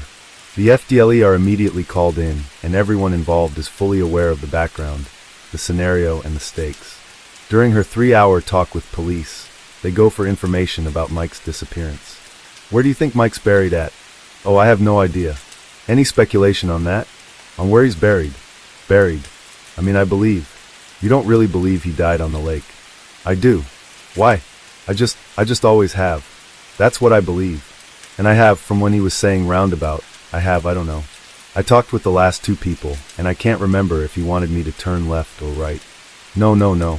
That's not what I'm talking about. Why do you think Mike perished in the lake? Because he didn't die in Lake Seminole. Okay. I don't. That's what I've always believed. That's what I believe. And why? I've never been proven anything different. I don't. Well, is there any proof if he would have perished in that lake, he would have been found? Okay. There's never been a person that has fallen over, or whatever, that they've never found except for Mike. That's literally, it's a possibility that he died at that lake. I guess that's just what I believe. Really? Yeah. Well, you knew all the information about, what was recovered out there and all that, right? My dad would keep me updated, and then investigators start revealing information that they had been keeping under wraps. Information that exposed far more of a relationship than any of the suspects had divulged. I guess you, Mike, Kathy, and Brian, y'all were pretty close before Mike disappeared, right? Yeah. How close were y'all? I would say we talked pretty much every day. We were very close. Yeah. I'm still very close with Kathy. Yeah, I know that. Again, we researched, trips y'all used to make to Orlando and some other stuff. Apparently you were really close. Okay. Do you know what I'm talking about? I don't. Me and Kathy still. She's texting me right now. So we're still very close. Okay. If I say we're totally aware of all the videos, you probably know what I'm talking about. If you say what? The videos. I would have to see them. Well, then that's not going to happen. But you're clueless when I say videos. I don't, yeah. You, Kathy, and Brian? I would have to see them. Yeah. You're not going to talk. You don't say you're going to see them? No, I'm just starting to feel very uncomfortable. Okay. I've been uncomfortable for a long time, because we needed some things on this case. More about the relationship he was referring to in a moment. The interview continues, and Denise deflects their attempts to get information about Mike's disappearance at every turn. They inform her that they will be arresting Brian, and that he may be more willing to talk about the disappearance. She doesn't waver, but they are not worried because with the kidnapping claim, they can now arrest Brian. And that will turn out to be the real break they need in the case. Brian is arrested and charged with kidnapping, domestic assault, and armed burglary, 2 of which are felonies. Investigators accurately share with Brian that he's facing up to 30 years in prison for the kidnapping, and they offer him a plea deal. Share what he knows about Mike Williams' disappearance, and they won't pursue any charges against him for that case. He takes them up on their offer. He shares everything he knows, and it's a lot. He starts with the fact that he and Denise had been having an affair long before Mike's disappearance. So I've known Denise my whole life, basically since preschool. We started having an affair October 13th, 1997. Basically, Denise made it clear she would never get divorced, primarily because of appearances. She is ultra concerned about the way that she appears to the world. Mike knew something was up, but he didn't know what was up. I know Denise told me that he went to Denise's mom, Johnny Merrill, and was asking her or concerned about money cash that was disappearing from their accounts. And he didn't know if she was having an affair. So Denise was getting worried that things were going to blow up. And she was concerned about not getting divorced because of the appearances of it, but also because she was scared to lose her daughter. She didn't want to lose any time with her daughter. There was also that $500,000 policy. I believe it was paid semi-annually or quarterly. Denise paid the bills. The plan with Mike, when I sold him the $1 million policy, was that he was going to drop the $500,000. He wasn't going to keep that. Denise knew the timing on the $500,000 policy, and when it was supposed to be lapsing. And I can't tell you what that date was, but it was going to be soon after December of 2000. Their anniversary was also coming up. I think there was pressure from Mike on her. They needed to have another baby, or something like that. There was just a lot of pressure. So sometime in 2000, the subject of Mike or Kathy's death started coming up in conversations. There was no point in talking about anything happening with Kathy. That was not going to happen. I was not going to do anything like that to my son. Brian then outlined several scenarios that he and Denise considered to murder Mike. They settled on a date, changed the date, and when the final date arrived, Brian met Mike under the guise of duck hunting and proceeded as planned. We went to the landing where his truck was found. We launched the boat. It was just like a hunting trip was supposed to be. The plan that was discussed and come up with was that he was going to be wearing waders. The belief was if somebody falls in the water with waders, you're going down. We went out like we were going hunting. We got to the area where his waders and jacket were found. I got him to stand up, and I pushed him into the water. He got his jacket off and his waders off. I was driving the boat. I didn't know what to do, and I ended up shooting him. Brian then got Mike's body into his car, pushed the boat back out, then went to rendezvous with his father-in-law, who he had also planned to go hunting with that morning to establish his alibi. But realizing he wouldn't make it to meet his father-in-law on time, he went home where Kathy was still sleeping and got into bed with her, establishing his new alibi. Then he pretended to just wake up, called his father-in-law to say he'd overslept and wouldn't make it, then went off to bury Mike's body in a remote location. He tells police where they can find the body, which turns out to be just 5 miles from his mother's home. They retrieve Mike's body wrapped in a tarp and still wearing his wedding band. In December of 2017, Brian is tried and convicted of the charge. At his sentencing hearing, Denise reads a statement with her recommendation for his sentence. Jumping up while I was driving, shoved a gun in my ribs and kidnapped me. I have relived it every single day, and it is always with me. He made the choice to plan and act out the crimes of August the 5th. He is the reason he has been sitting in jail the past 16 months. He's the reason that he lost me and his children. Since August the 5th, 2016, I have been diagnosed with post-traumatic stress disorder and with extreme anxiety. I start each day with the memory of him jumping out of the back, and I end each day feeling the gun shoved in my ribs with a turn on my right side trying to sleep. Each day when I get in my car to go to work, I look back, check the back seats. This is my life now. We all have the right to feel secure and safe, and he took my sense of security and safety from me. He stole it from me, and I will never be the same. What? He stole it from me, and I will never be the same. I live each day with the fear of his retaliation for my decision to tell. He will finish what he has started no matter what age he is when he's released. For all of these reasons, I'm asking you to sentence him to life in prison for the crimes he has committed. It comes down to my life or his, and I'm asking you please choose mine. Thank you. Brian is sentenced to 20 years in prison, and as agreed upon, he will not face trial for Mike's murder. Based on the information Brian has shared and from the investigation, Denise is arrested in May of 2018. She is charged with first-degree murder, conspiracy to commit murder, and accessory after the fact. Her trial begins later that year in December 2018. The prosecution outlines how Denise allegedly began conspiring with Brian to murder Mike in March of 2009, months before his disappearance. Brian Winchester is the prosecution's star witness. Another scenario that we came up with was Mike and I going on a hunting trip together, and there being an accident where both he and I ended up in the water, and he drowned, and I did not. Denise liked this idea because I don't know how to word it exactly, but she felt better, I guess, about herself, or we could feel better about ourselves if there was a chance that he could make it out of it, you know. I mean, I think there was even talk about, well, it'll be up to God what happens and not us. It won't be a murder. It'll be, an accident. Would it be fair to say that having the intention of being a widow was far better in her mind than being a divorcee? Yes, sir. Better to be a rich widow than a poor divorcee, and her biggest concern with the divorce was she didn't want to share custody of Ansley with Mike. She was not going to have Ansley going back and forth to two different houses. All of our conversations and planning, and everything I would say is very mutual. I'm not going to sit here and say that Denise planned everything and, I was just a dumb guy who went along with what she wanted to do. I mean, I instigated a lot of it. I helped come up with ideas. I planned a lot of things, but overall it was very mutual. I mean, we wanted to be together, and we weren't going to let anything stop that. He also shares in the presence of jurors the events he previously outlined for investigators regarding Mike's disappearance, including his and Denise's involvement. He explains how he went out on the boat with his best friend, convinced him to put his waders on, pushed him over, and expected him to sink and drown. But it didn't go as planned. So he was in the water, and he was like struggling, and the motor of the boat was still running, and I pulled off just a little bit to get kind of away from him, so that he couldn't reach back into the boat, and I didn't know it at the time. I didn't know if he was trying to swim, or I didn't know what was going on, but what I came to find out, or eventually realized, was he was taking the waders and the jacket off, and he got those off, and I think I forgot to tell you about this part before, but I remember now that that area of the lake had a lot of snags, a lot of dead trees that come up out of the water, and there's a lot of stumps that come up out of the water, and he swam over one of those stumps and held on to it, and I didn't know what to do, but he started to yell. I had my gun in the boat, and so I loaded my gun, and he was in the water, and as I passed by I shot him.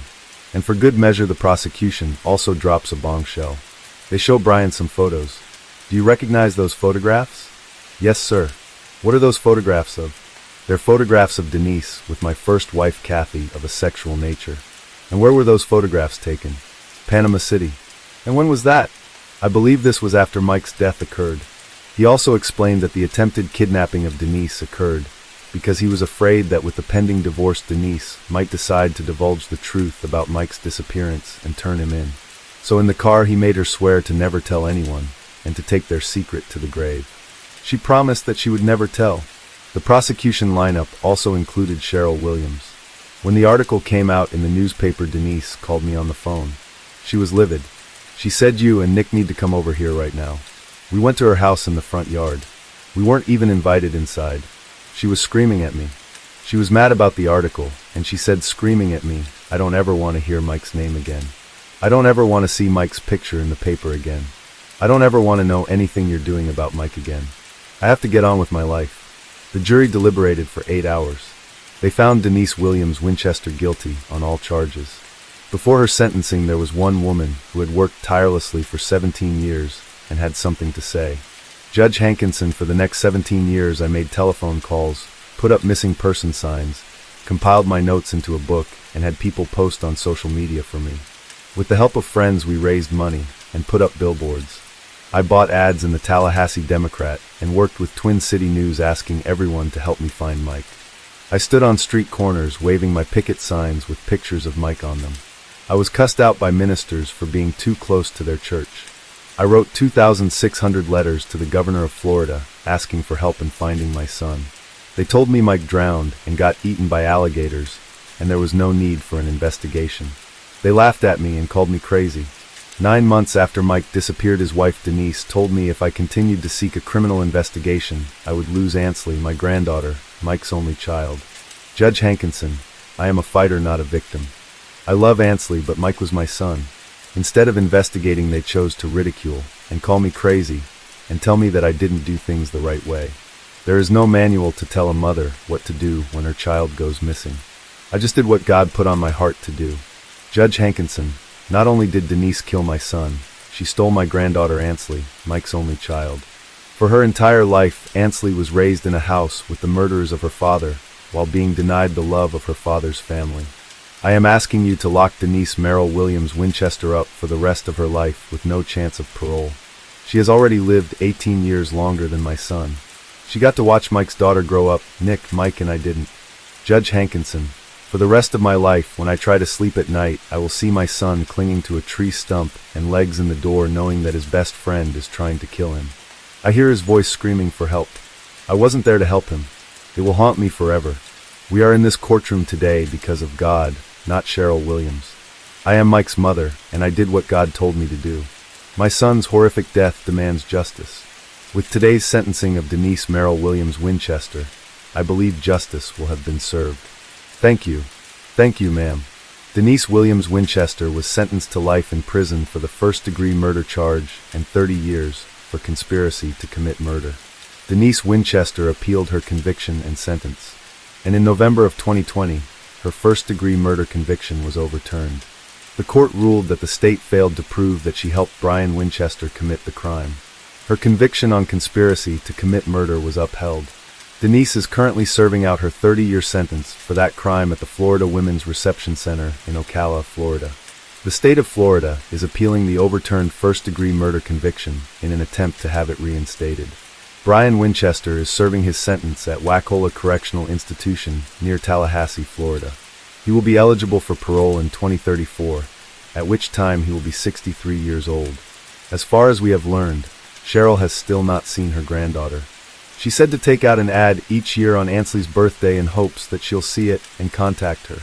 Until then, it has been reported that Ansley doesn't believe that her mother was involved in her father's murder. And now this woman, we watched you, and we cried for you. You have our most sincere condolences and our utmost admiration. Case 6. James Oliver Huberty was born in Canton, Ohio, on October 1, 1942.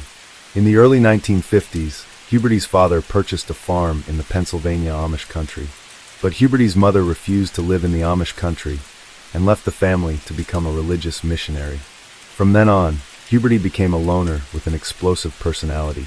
After Huberty's parents split, his father remarried a young schoolteacher, but they didn't get along.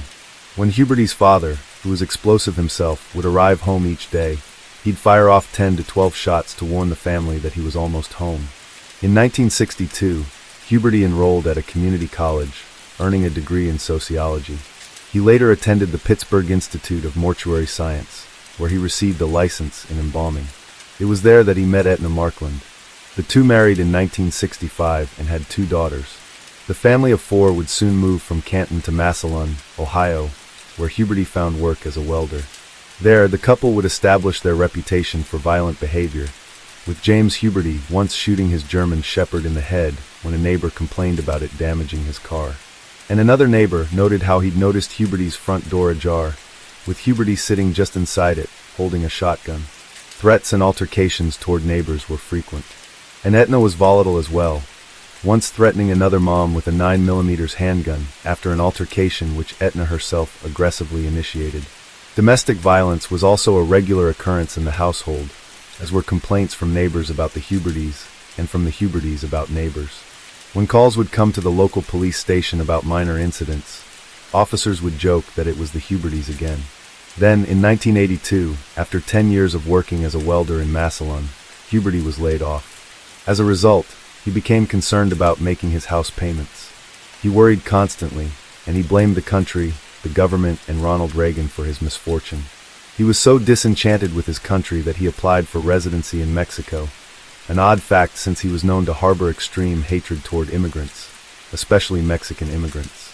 He also stockpiled food and weapons, a lot of them, including an Israeli-made, military-style Uzi machine gun.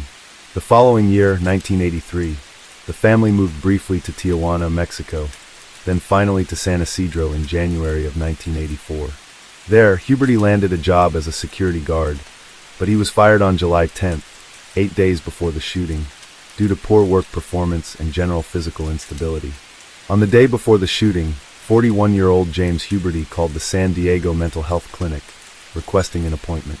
He had shared with Etna a couple days prior to that he felt like he was having a mental health problem. The clinic receptionist told Huberty that someone would call him back within hours. According to Etna, Huberty sat quietly by the phone waiting for the return call for several hours. At the clinic, since Huberty's polite demeanor didn't convey any urgency, and since he'd never been hospitalized for any mental health issues in the past.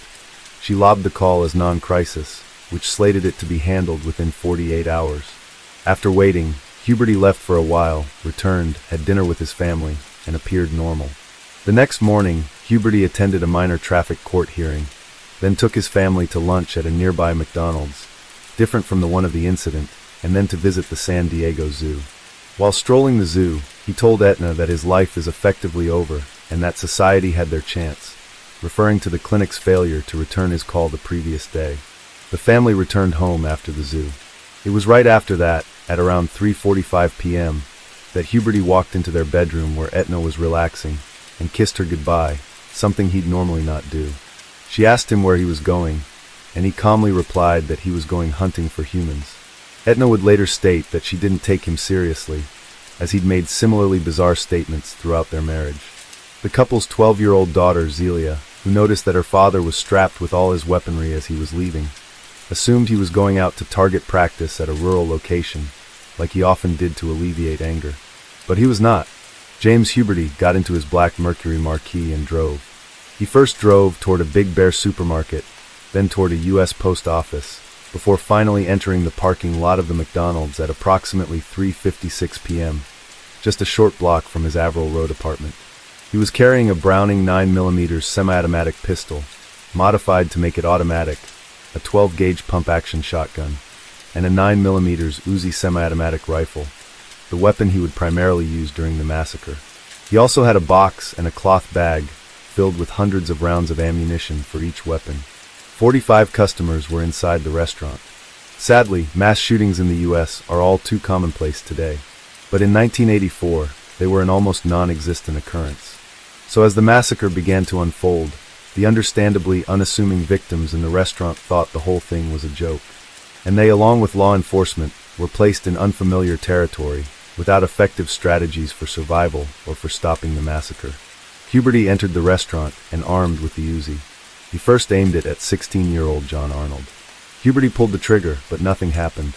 As he checked to see what was wrong with his gun, 22-year-old Neva Kane, the restaurant's manager who had just returned from her honeymoon, began walking toward John, who was already walking away, figuring the whole thing was a distasteful joke. By then, Huberty had corrected the problem with his gun, fired a test shot into the ceiling, then aimed the weapon at Neva, shooting her in the head. She would die minutes later. He then immediately shot Arnold, wounding him in the chest and arm, just before shouting, "Everybody on the ground." Then he called everyone in the primarily Latino-populated restaurant dirty swine and Vietnam ***Coals, before stating that he had killed thousands in Vietnam, and that he intended to kill 1,000 more, even though he had never served in the military nor killed anyone. Hearing Huberty's ranting and seeing the two people shot, 25-year-old customer Victor Rivera tried to persuade Huberty to not shoot anyone else. Huberty responded by shooting Victor 14 times, shouting at him to shut up the entire time. Customers and employees scrambled to hide behind booths, tables, and counters. Next, he shot 11-year-old Aurora Pina, wounding her in the leg. She was being shielded by her incredibly brave 18-year-old pregnant aunt, Jackie Rees, whom Huberty shot with his Uzi 48 times, sadly rendering her poor body in a condition that would later prevent her family from laying her to rest in the lovely pink dress they got for her, because there wasn't enough of her intact. Jackie's 8-month-old baby, Carlos Rees, who had just been baptized 1 month prior to that, sat up and began crying. Huberty shouted at the baby, then shot him in the back, killing him. Then, Huberty shot and killed 62-year-old Lawrence V. Louise, a truck driver who was retiring that day after 40 years of driving. His family panicked when they saw his truck in the parking lot on television. They learned of his death hours later. Huberty then proceeded to a family crouched near the play area of the restaurant, where a couple was shielding their son and his friend underneath the tables with their bodies. The mother, Letha Reagan Herrera, had barricaded her son, Mateo, under one booth, while her husband, Ronald Herrera, guarded his son's friend, Keith Thomas, under another. Ronald instructed Keith not to move, and when Huberty approached them, he shot Ronald 6 times in the stomach, chest, arm, hip, shoulder, and head. Ronald miraculously survived. Keith was also shot in the arm, wrist, and left elbow, but he was blocked from most of the bullets by Ronald. Keith also survived, and would later recall how Ronald saved his life, and how he couldn't feel any pain from the bullets. Ronald's caring and loving wife, Letha, and his artistic, musical son, Mateo, were both killed, having been shot numerous times in the head. Near the Herreras, 3 women were also hiding beneath a booth. 24-year-old Guadalupe Del Rio was wedged against a wall shielded by her friends, 25-year-old Gloria Ramirez and 31-year-old Aristelci Vilas Vargas. Guadalupe was shot several times, but not seriously wounded. Gloria, miraculously, was not hit, and Aristelci, tragically, received a single shot to the back of her head. She died the next day. She would be the only person fatally wounded who lived long enough to reach a hospital. Huberty next killed 45-year-old banker Hugo Velasquez Vasquez, shooting him once in the chest, killing him. The first call to police to report the shooting was made at 4 p.m. The call notified police that a child had been shot and taken to the U.S. Post Office on San Isidro Boulevard.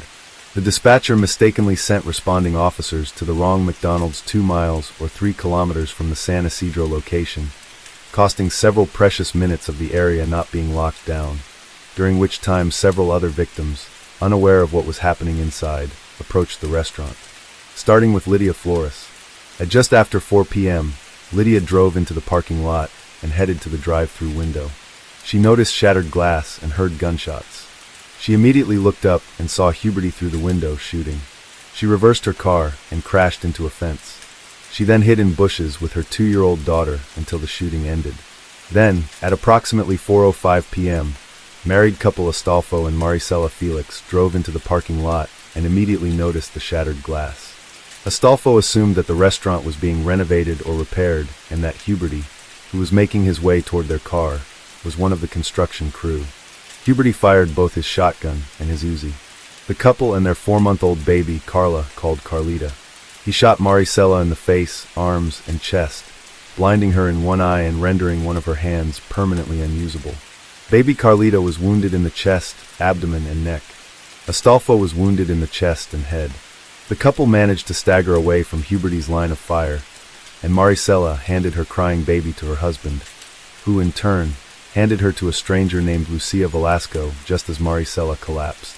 Lucia handed the baby to a police officer, and the two rushed the baby to the hospital, Lucia holding her hand over one of the baby's wounds to try to contain the bleeding, and the officer using the hand he wasn't driving with to contain another wound. Maricela, Astolfo, and baby Carlita all survived. Then there were 3 11-year-old boys.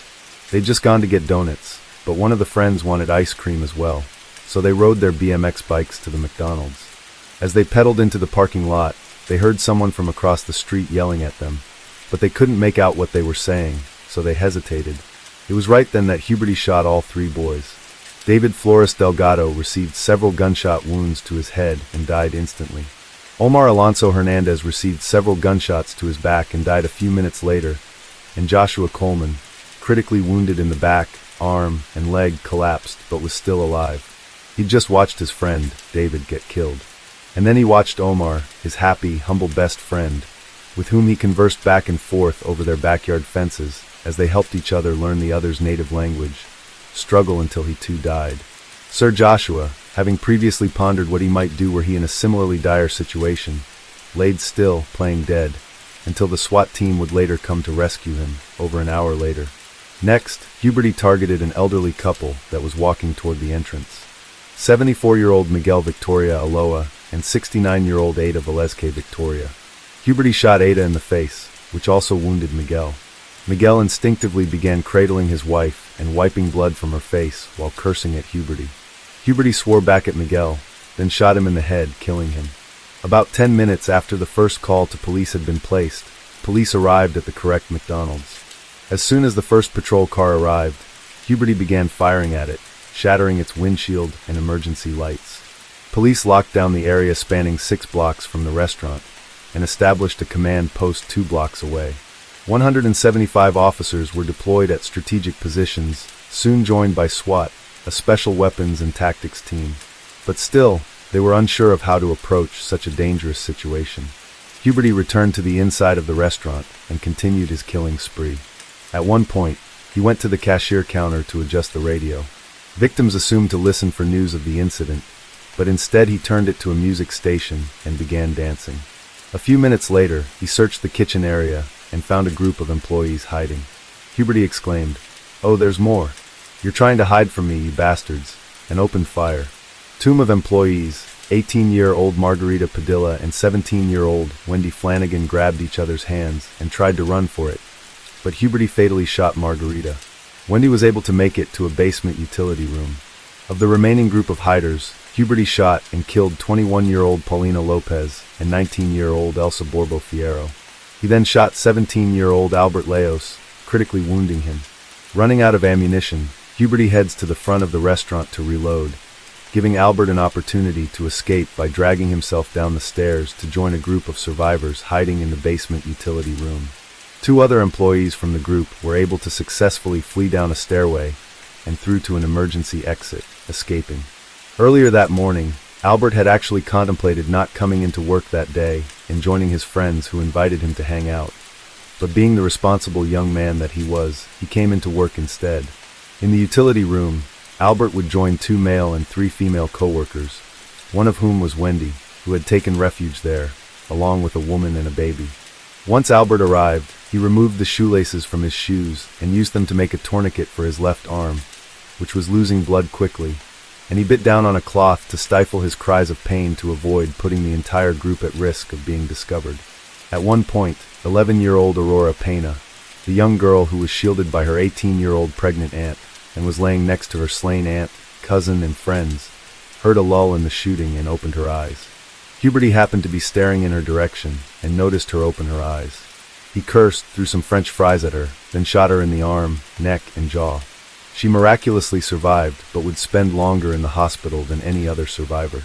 Huberty would similarly return to shoot and kill other injured but still alive victims, like injured Jose Perez, who lay moaning in pain next to his friend 22-year-old Gloria Gonzalez and a young lady named Michelle Carnprez, both of whom Huberty had already killed.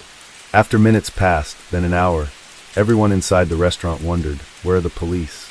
At 5:05 p.m., over an hour after the first call to police was made, all responding law enforcement personnel were authorized to kill the assailant should they obtain a clear shot. At one point, the official green light to shoot was withdrawn, but was reinstated at 5:13. It was around that time that SWAT sharpshooter Charles Foster positioned himself along with a spotter onto the roof of the post office just south of the McDonald's. He could see the bodies on the floor of the restaurant, but he could also see that Huberty was at an advantage. Huberty had a clear view of the parking lot and the surrounding area, so anyone who tried to approach, even just to give aid to the people shot outside the restaurant, were driven away by more gunfire. The windows of the restaurant were both tinted and coated with a laminate. So not only was it hard to see into the restaurant due to the tinting, but once the windows were shot at and shattered, the laminate held much of them in place, spidering the windows and creating an even more obstructed view. And at 5:00 p.m., the sun also wreaked havoc on their ability to see into the restaurant. So Foster's job was a challenge. He didn't actually see Huberty until just before shooting him, which happened when Foster finally got a glimpse of Huberty through the restaurant's double doors, the only doors whose safety glass was fully shattered out by Huberty's gunfire. Foster could see Huberty's legs dangling as he sat on top of the cashier counter, reloading one of his magazines with ammunition. Then Huberty hopped off the counter and began walking toward the shattered double doors. From Foster's vantage point, Huberty's head and neck were blocked by the doorframe, but his chest and torso were not. At 5:17 p.m., Foster shot a single shot through Huberty's heart, killing him instantly. It was one of just 5 bullets fired by police throughout the duration of the massacre. The other 4 were fired at the same time as Foster's, but they missed the assailant. The ordeal lasted 77 minutes. The assailant expended 257 rounds of ammunition, mostly from the Uzi. 21 people were killed and 19 were injured.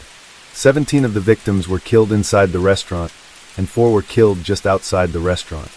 There were only 10 uninjured survivors from the inside of the restaurant, 6 of whom were hidden inside the basement utility room. The youngest person killed was just 8 months old, and the oldest was 74. While everyone was relieved the ordeal was over, no one had any idea of the devastation they'd find inside. Police entered, but were not prepared for what they saw. The carnage was unimaginable. Employees, customers, men, women, children, babies, they were laying everywhere.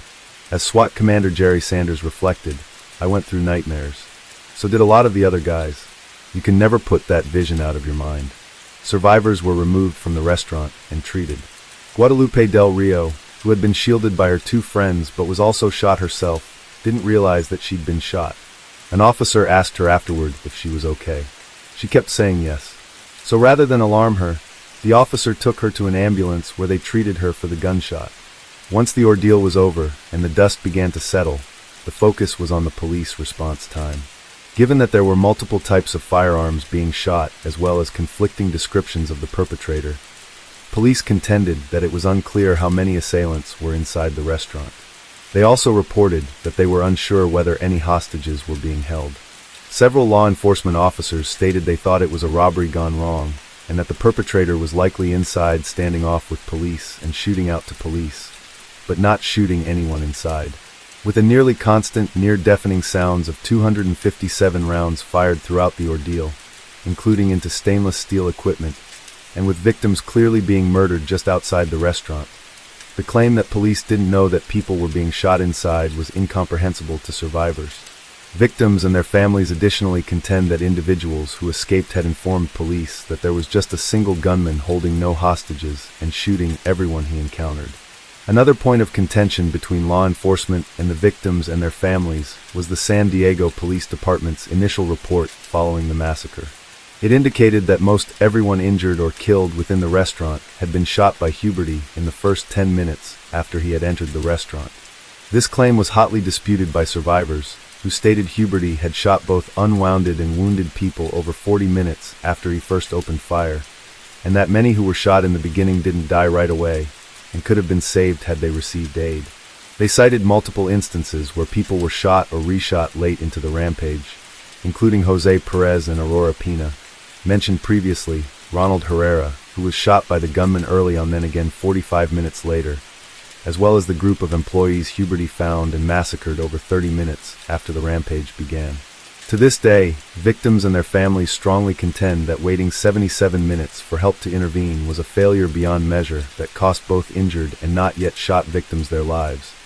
While police contend that they responded appropriately given the information or lack of information they had at any given point, and also that they were tasked with weighing the safety of any hostages that might be inside, all amidst an unfamiliar, unprecedented, and unfathomably brutal scenario.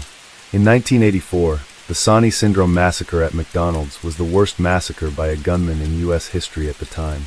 As of 2023, it now stands as the 8th worst. In the wake of the tragedy, McDonald's Corporation suspended all its advertising for the week following the massacre. Rival Burger King followed suit, suspending all its advertising as well. Baby Carlita, now Carla, was a miracle baby. After the massacre, where she was handed over to a stranger, Maricela and Astolfo, who underwent surgery at different hospitals, would be separated from her for 2 full weeks, all the while not knowing whether baby Carlita had survived, and unable to get connected with her. When they were reunited, doctors informed them that they had to remove part of Carlita's intestines and 30 pieces of shard. They said it was a miracle that she survived. Tragically, Astolfo would later be murdered in 1990. Albert Leos, the young man who crawled down the stairs to safety and fashioned his own tourniquet, went on to become a police officer. He now proudly serves as a captain at the San Diego Police Department. In 1986, Edna Huberty filed lawsuits against McDonald's, as well as Huberty's former employer, Babcock and Wilcox. She claimed that the fumes from Babcock and Wilcox and the food from McDonald's, specifically MSG, caused Huberty delusions and uncontrollable rage. Her lawsuits were dismissed. Edna Huberty died in 2003 of breast cancer. Several family members of those killed, along with survivors of the massacre, filed lawsuits against McDonald's and the San Diego Police Department for negligence. The suits were dismissed, and on appeal, the courts ruled in favor of the defendants. They ruled that McDonald's or any other business has no duty of care to protect patrons from an unforeseeable assault by a murderous madman, and the implemented security measures typically used by restaurants to deter criminals, such as guards and closed-circuit television cameras, could not possibly have deterred the perpetrator, as he did not care about his own survival. The courts also released the San Diego Police Department of any culpability or negligence. They stated, in view of the sheer horror of the ordeal, It is difficult to imagine anything the police could have done or failed to do which would have made the risk any greater than that to which the victims were exposed before the police arrived. In 2014, 30 years after the tragedy, Huberty's oldest daughter, Zelia, gave an interview for the first time. Having been just 12 years old at the time, she recalls how she watched the bloody tragedy from her window. She said, "I had a perfect view of it. I saw the car there. I saw everything. I saw people I knew, who I went to school with. I wasn't thinking anything that time, except better them than me." I know that's a horrible thing to say, but as a 12-year-old, that's the sort of thing you think, she said. She said that if she could turn back the clock, probably would have killed my father before any of this would have occurred. Her life was not easy after the shooting. She shared how she was treated poorly by people whenever they found out who her dad was. She moved twice within a year after the shootings and went to school under an assumed name, although she now uses her real name and still gets comments. She was taken to city-mandated therapy after the massacre, but considered the sessions a nuisance. Once they ended after 12 weeks, she never returned. She did have a fear for a while that she might turn into her father, seeing a lot of similarities between him and herself. But she recognized that she's educated, different, and that the acts he performed were a conscious decision. And the survivors, they were impacted too. Whether from the ongoing pain of their injuries or the trauma of having lived through what no one should have to, they continue to suffer the aftermath through this day. Many couldn't function, being affected by loud noises, crowds, and just normal daily occurrences. And being in restaurants was particularly frightening. One victim shared how her first thought when she enters a restaurant is, "Where are the exits?" And she's on high alert the entire time. As a result of the massacre, police developed special tactical teams to deal with mass shootings. They'd also implemented active shooter protocol, where the objective is to gain entry and take its own fleet of helicopters. SWAT officers dedicated to hostage rescue and special responses increased training, more resources, more tech, and more expertise in such scenarios all around. After the massacre, McDonald's moved swiftly to make repairs. And within 48 hours, they repaired the McDonald's and were ready to reopen its doors. But the community outcry was swift. They wouldn't hear of it, and McDonald's Corporation reversed the decision. The building was demolished on September 26, 1984, and the McDonald's Corporation donated $1 million to a San Isidro Survivors Fund. Amidst protests from San Isidro residents and donors, the first payout from this fund was issued to Etna Hurry. McDonald's Corporation also donated the property to the city. And in 1988, Southwestern College built a satellite campus in its place. Then in 1990, a monument was built to honor the victims of the massacre. The memorial is constructed of 21 hexagon-shaped granite pillars, ranging in height from 1 to 6 feet, each representing each victim.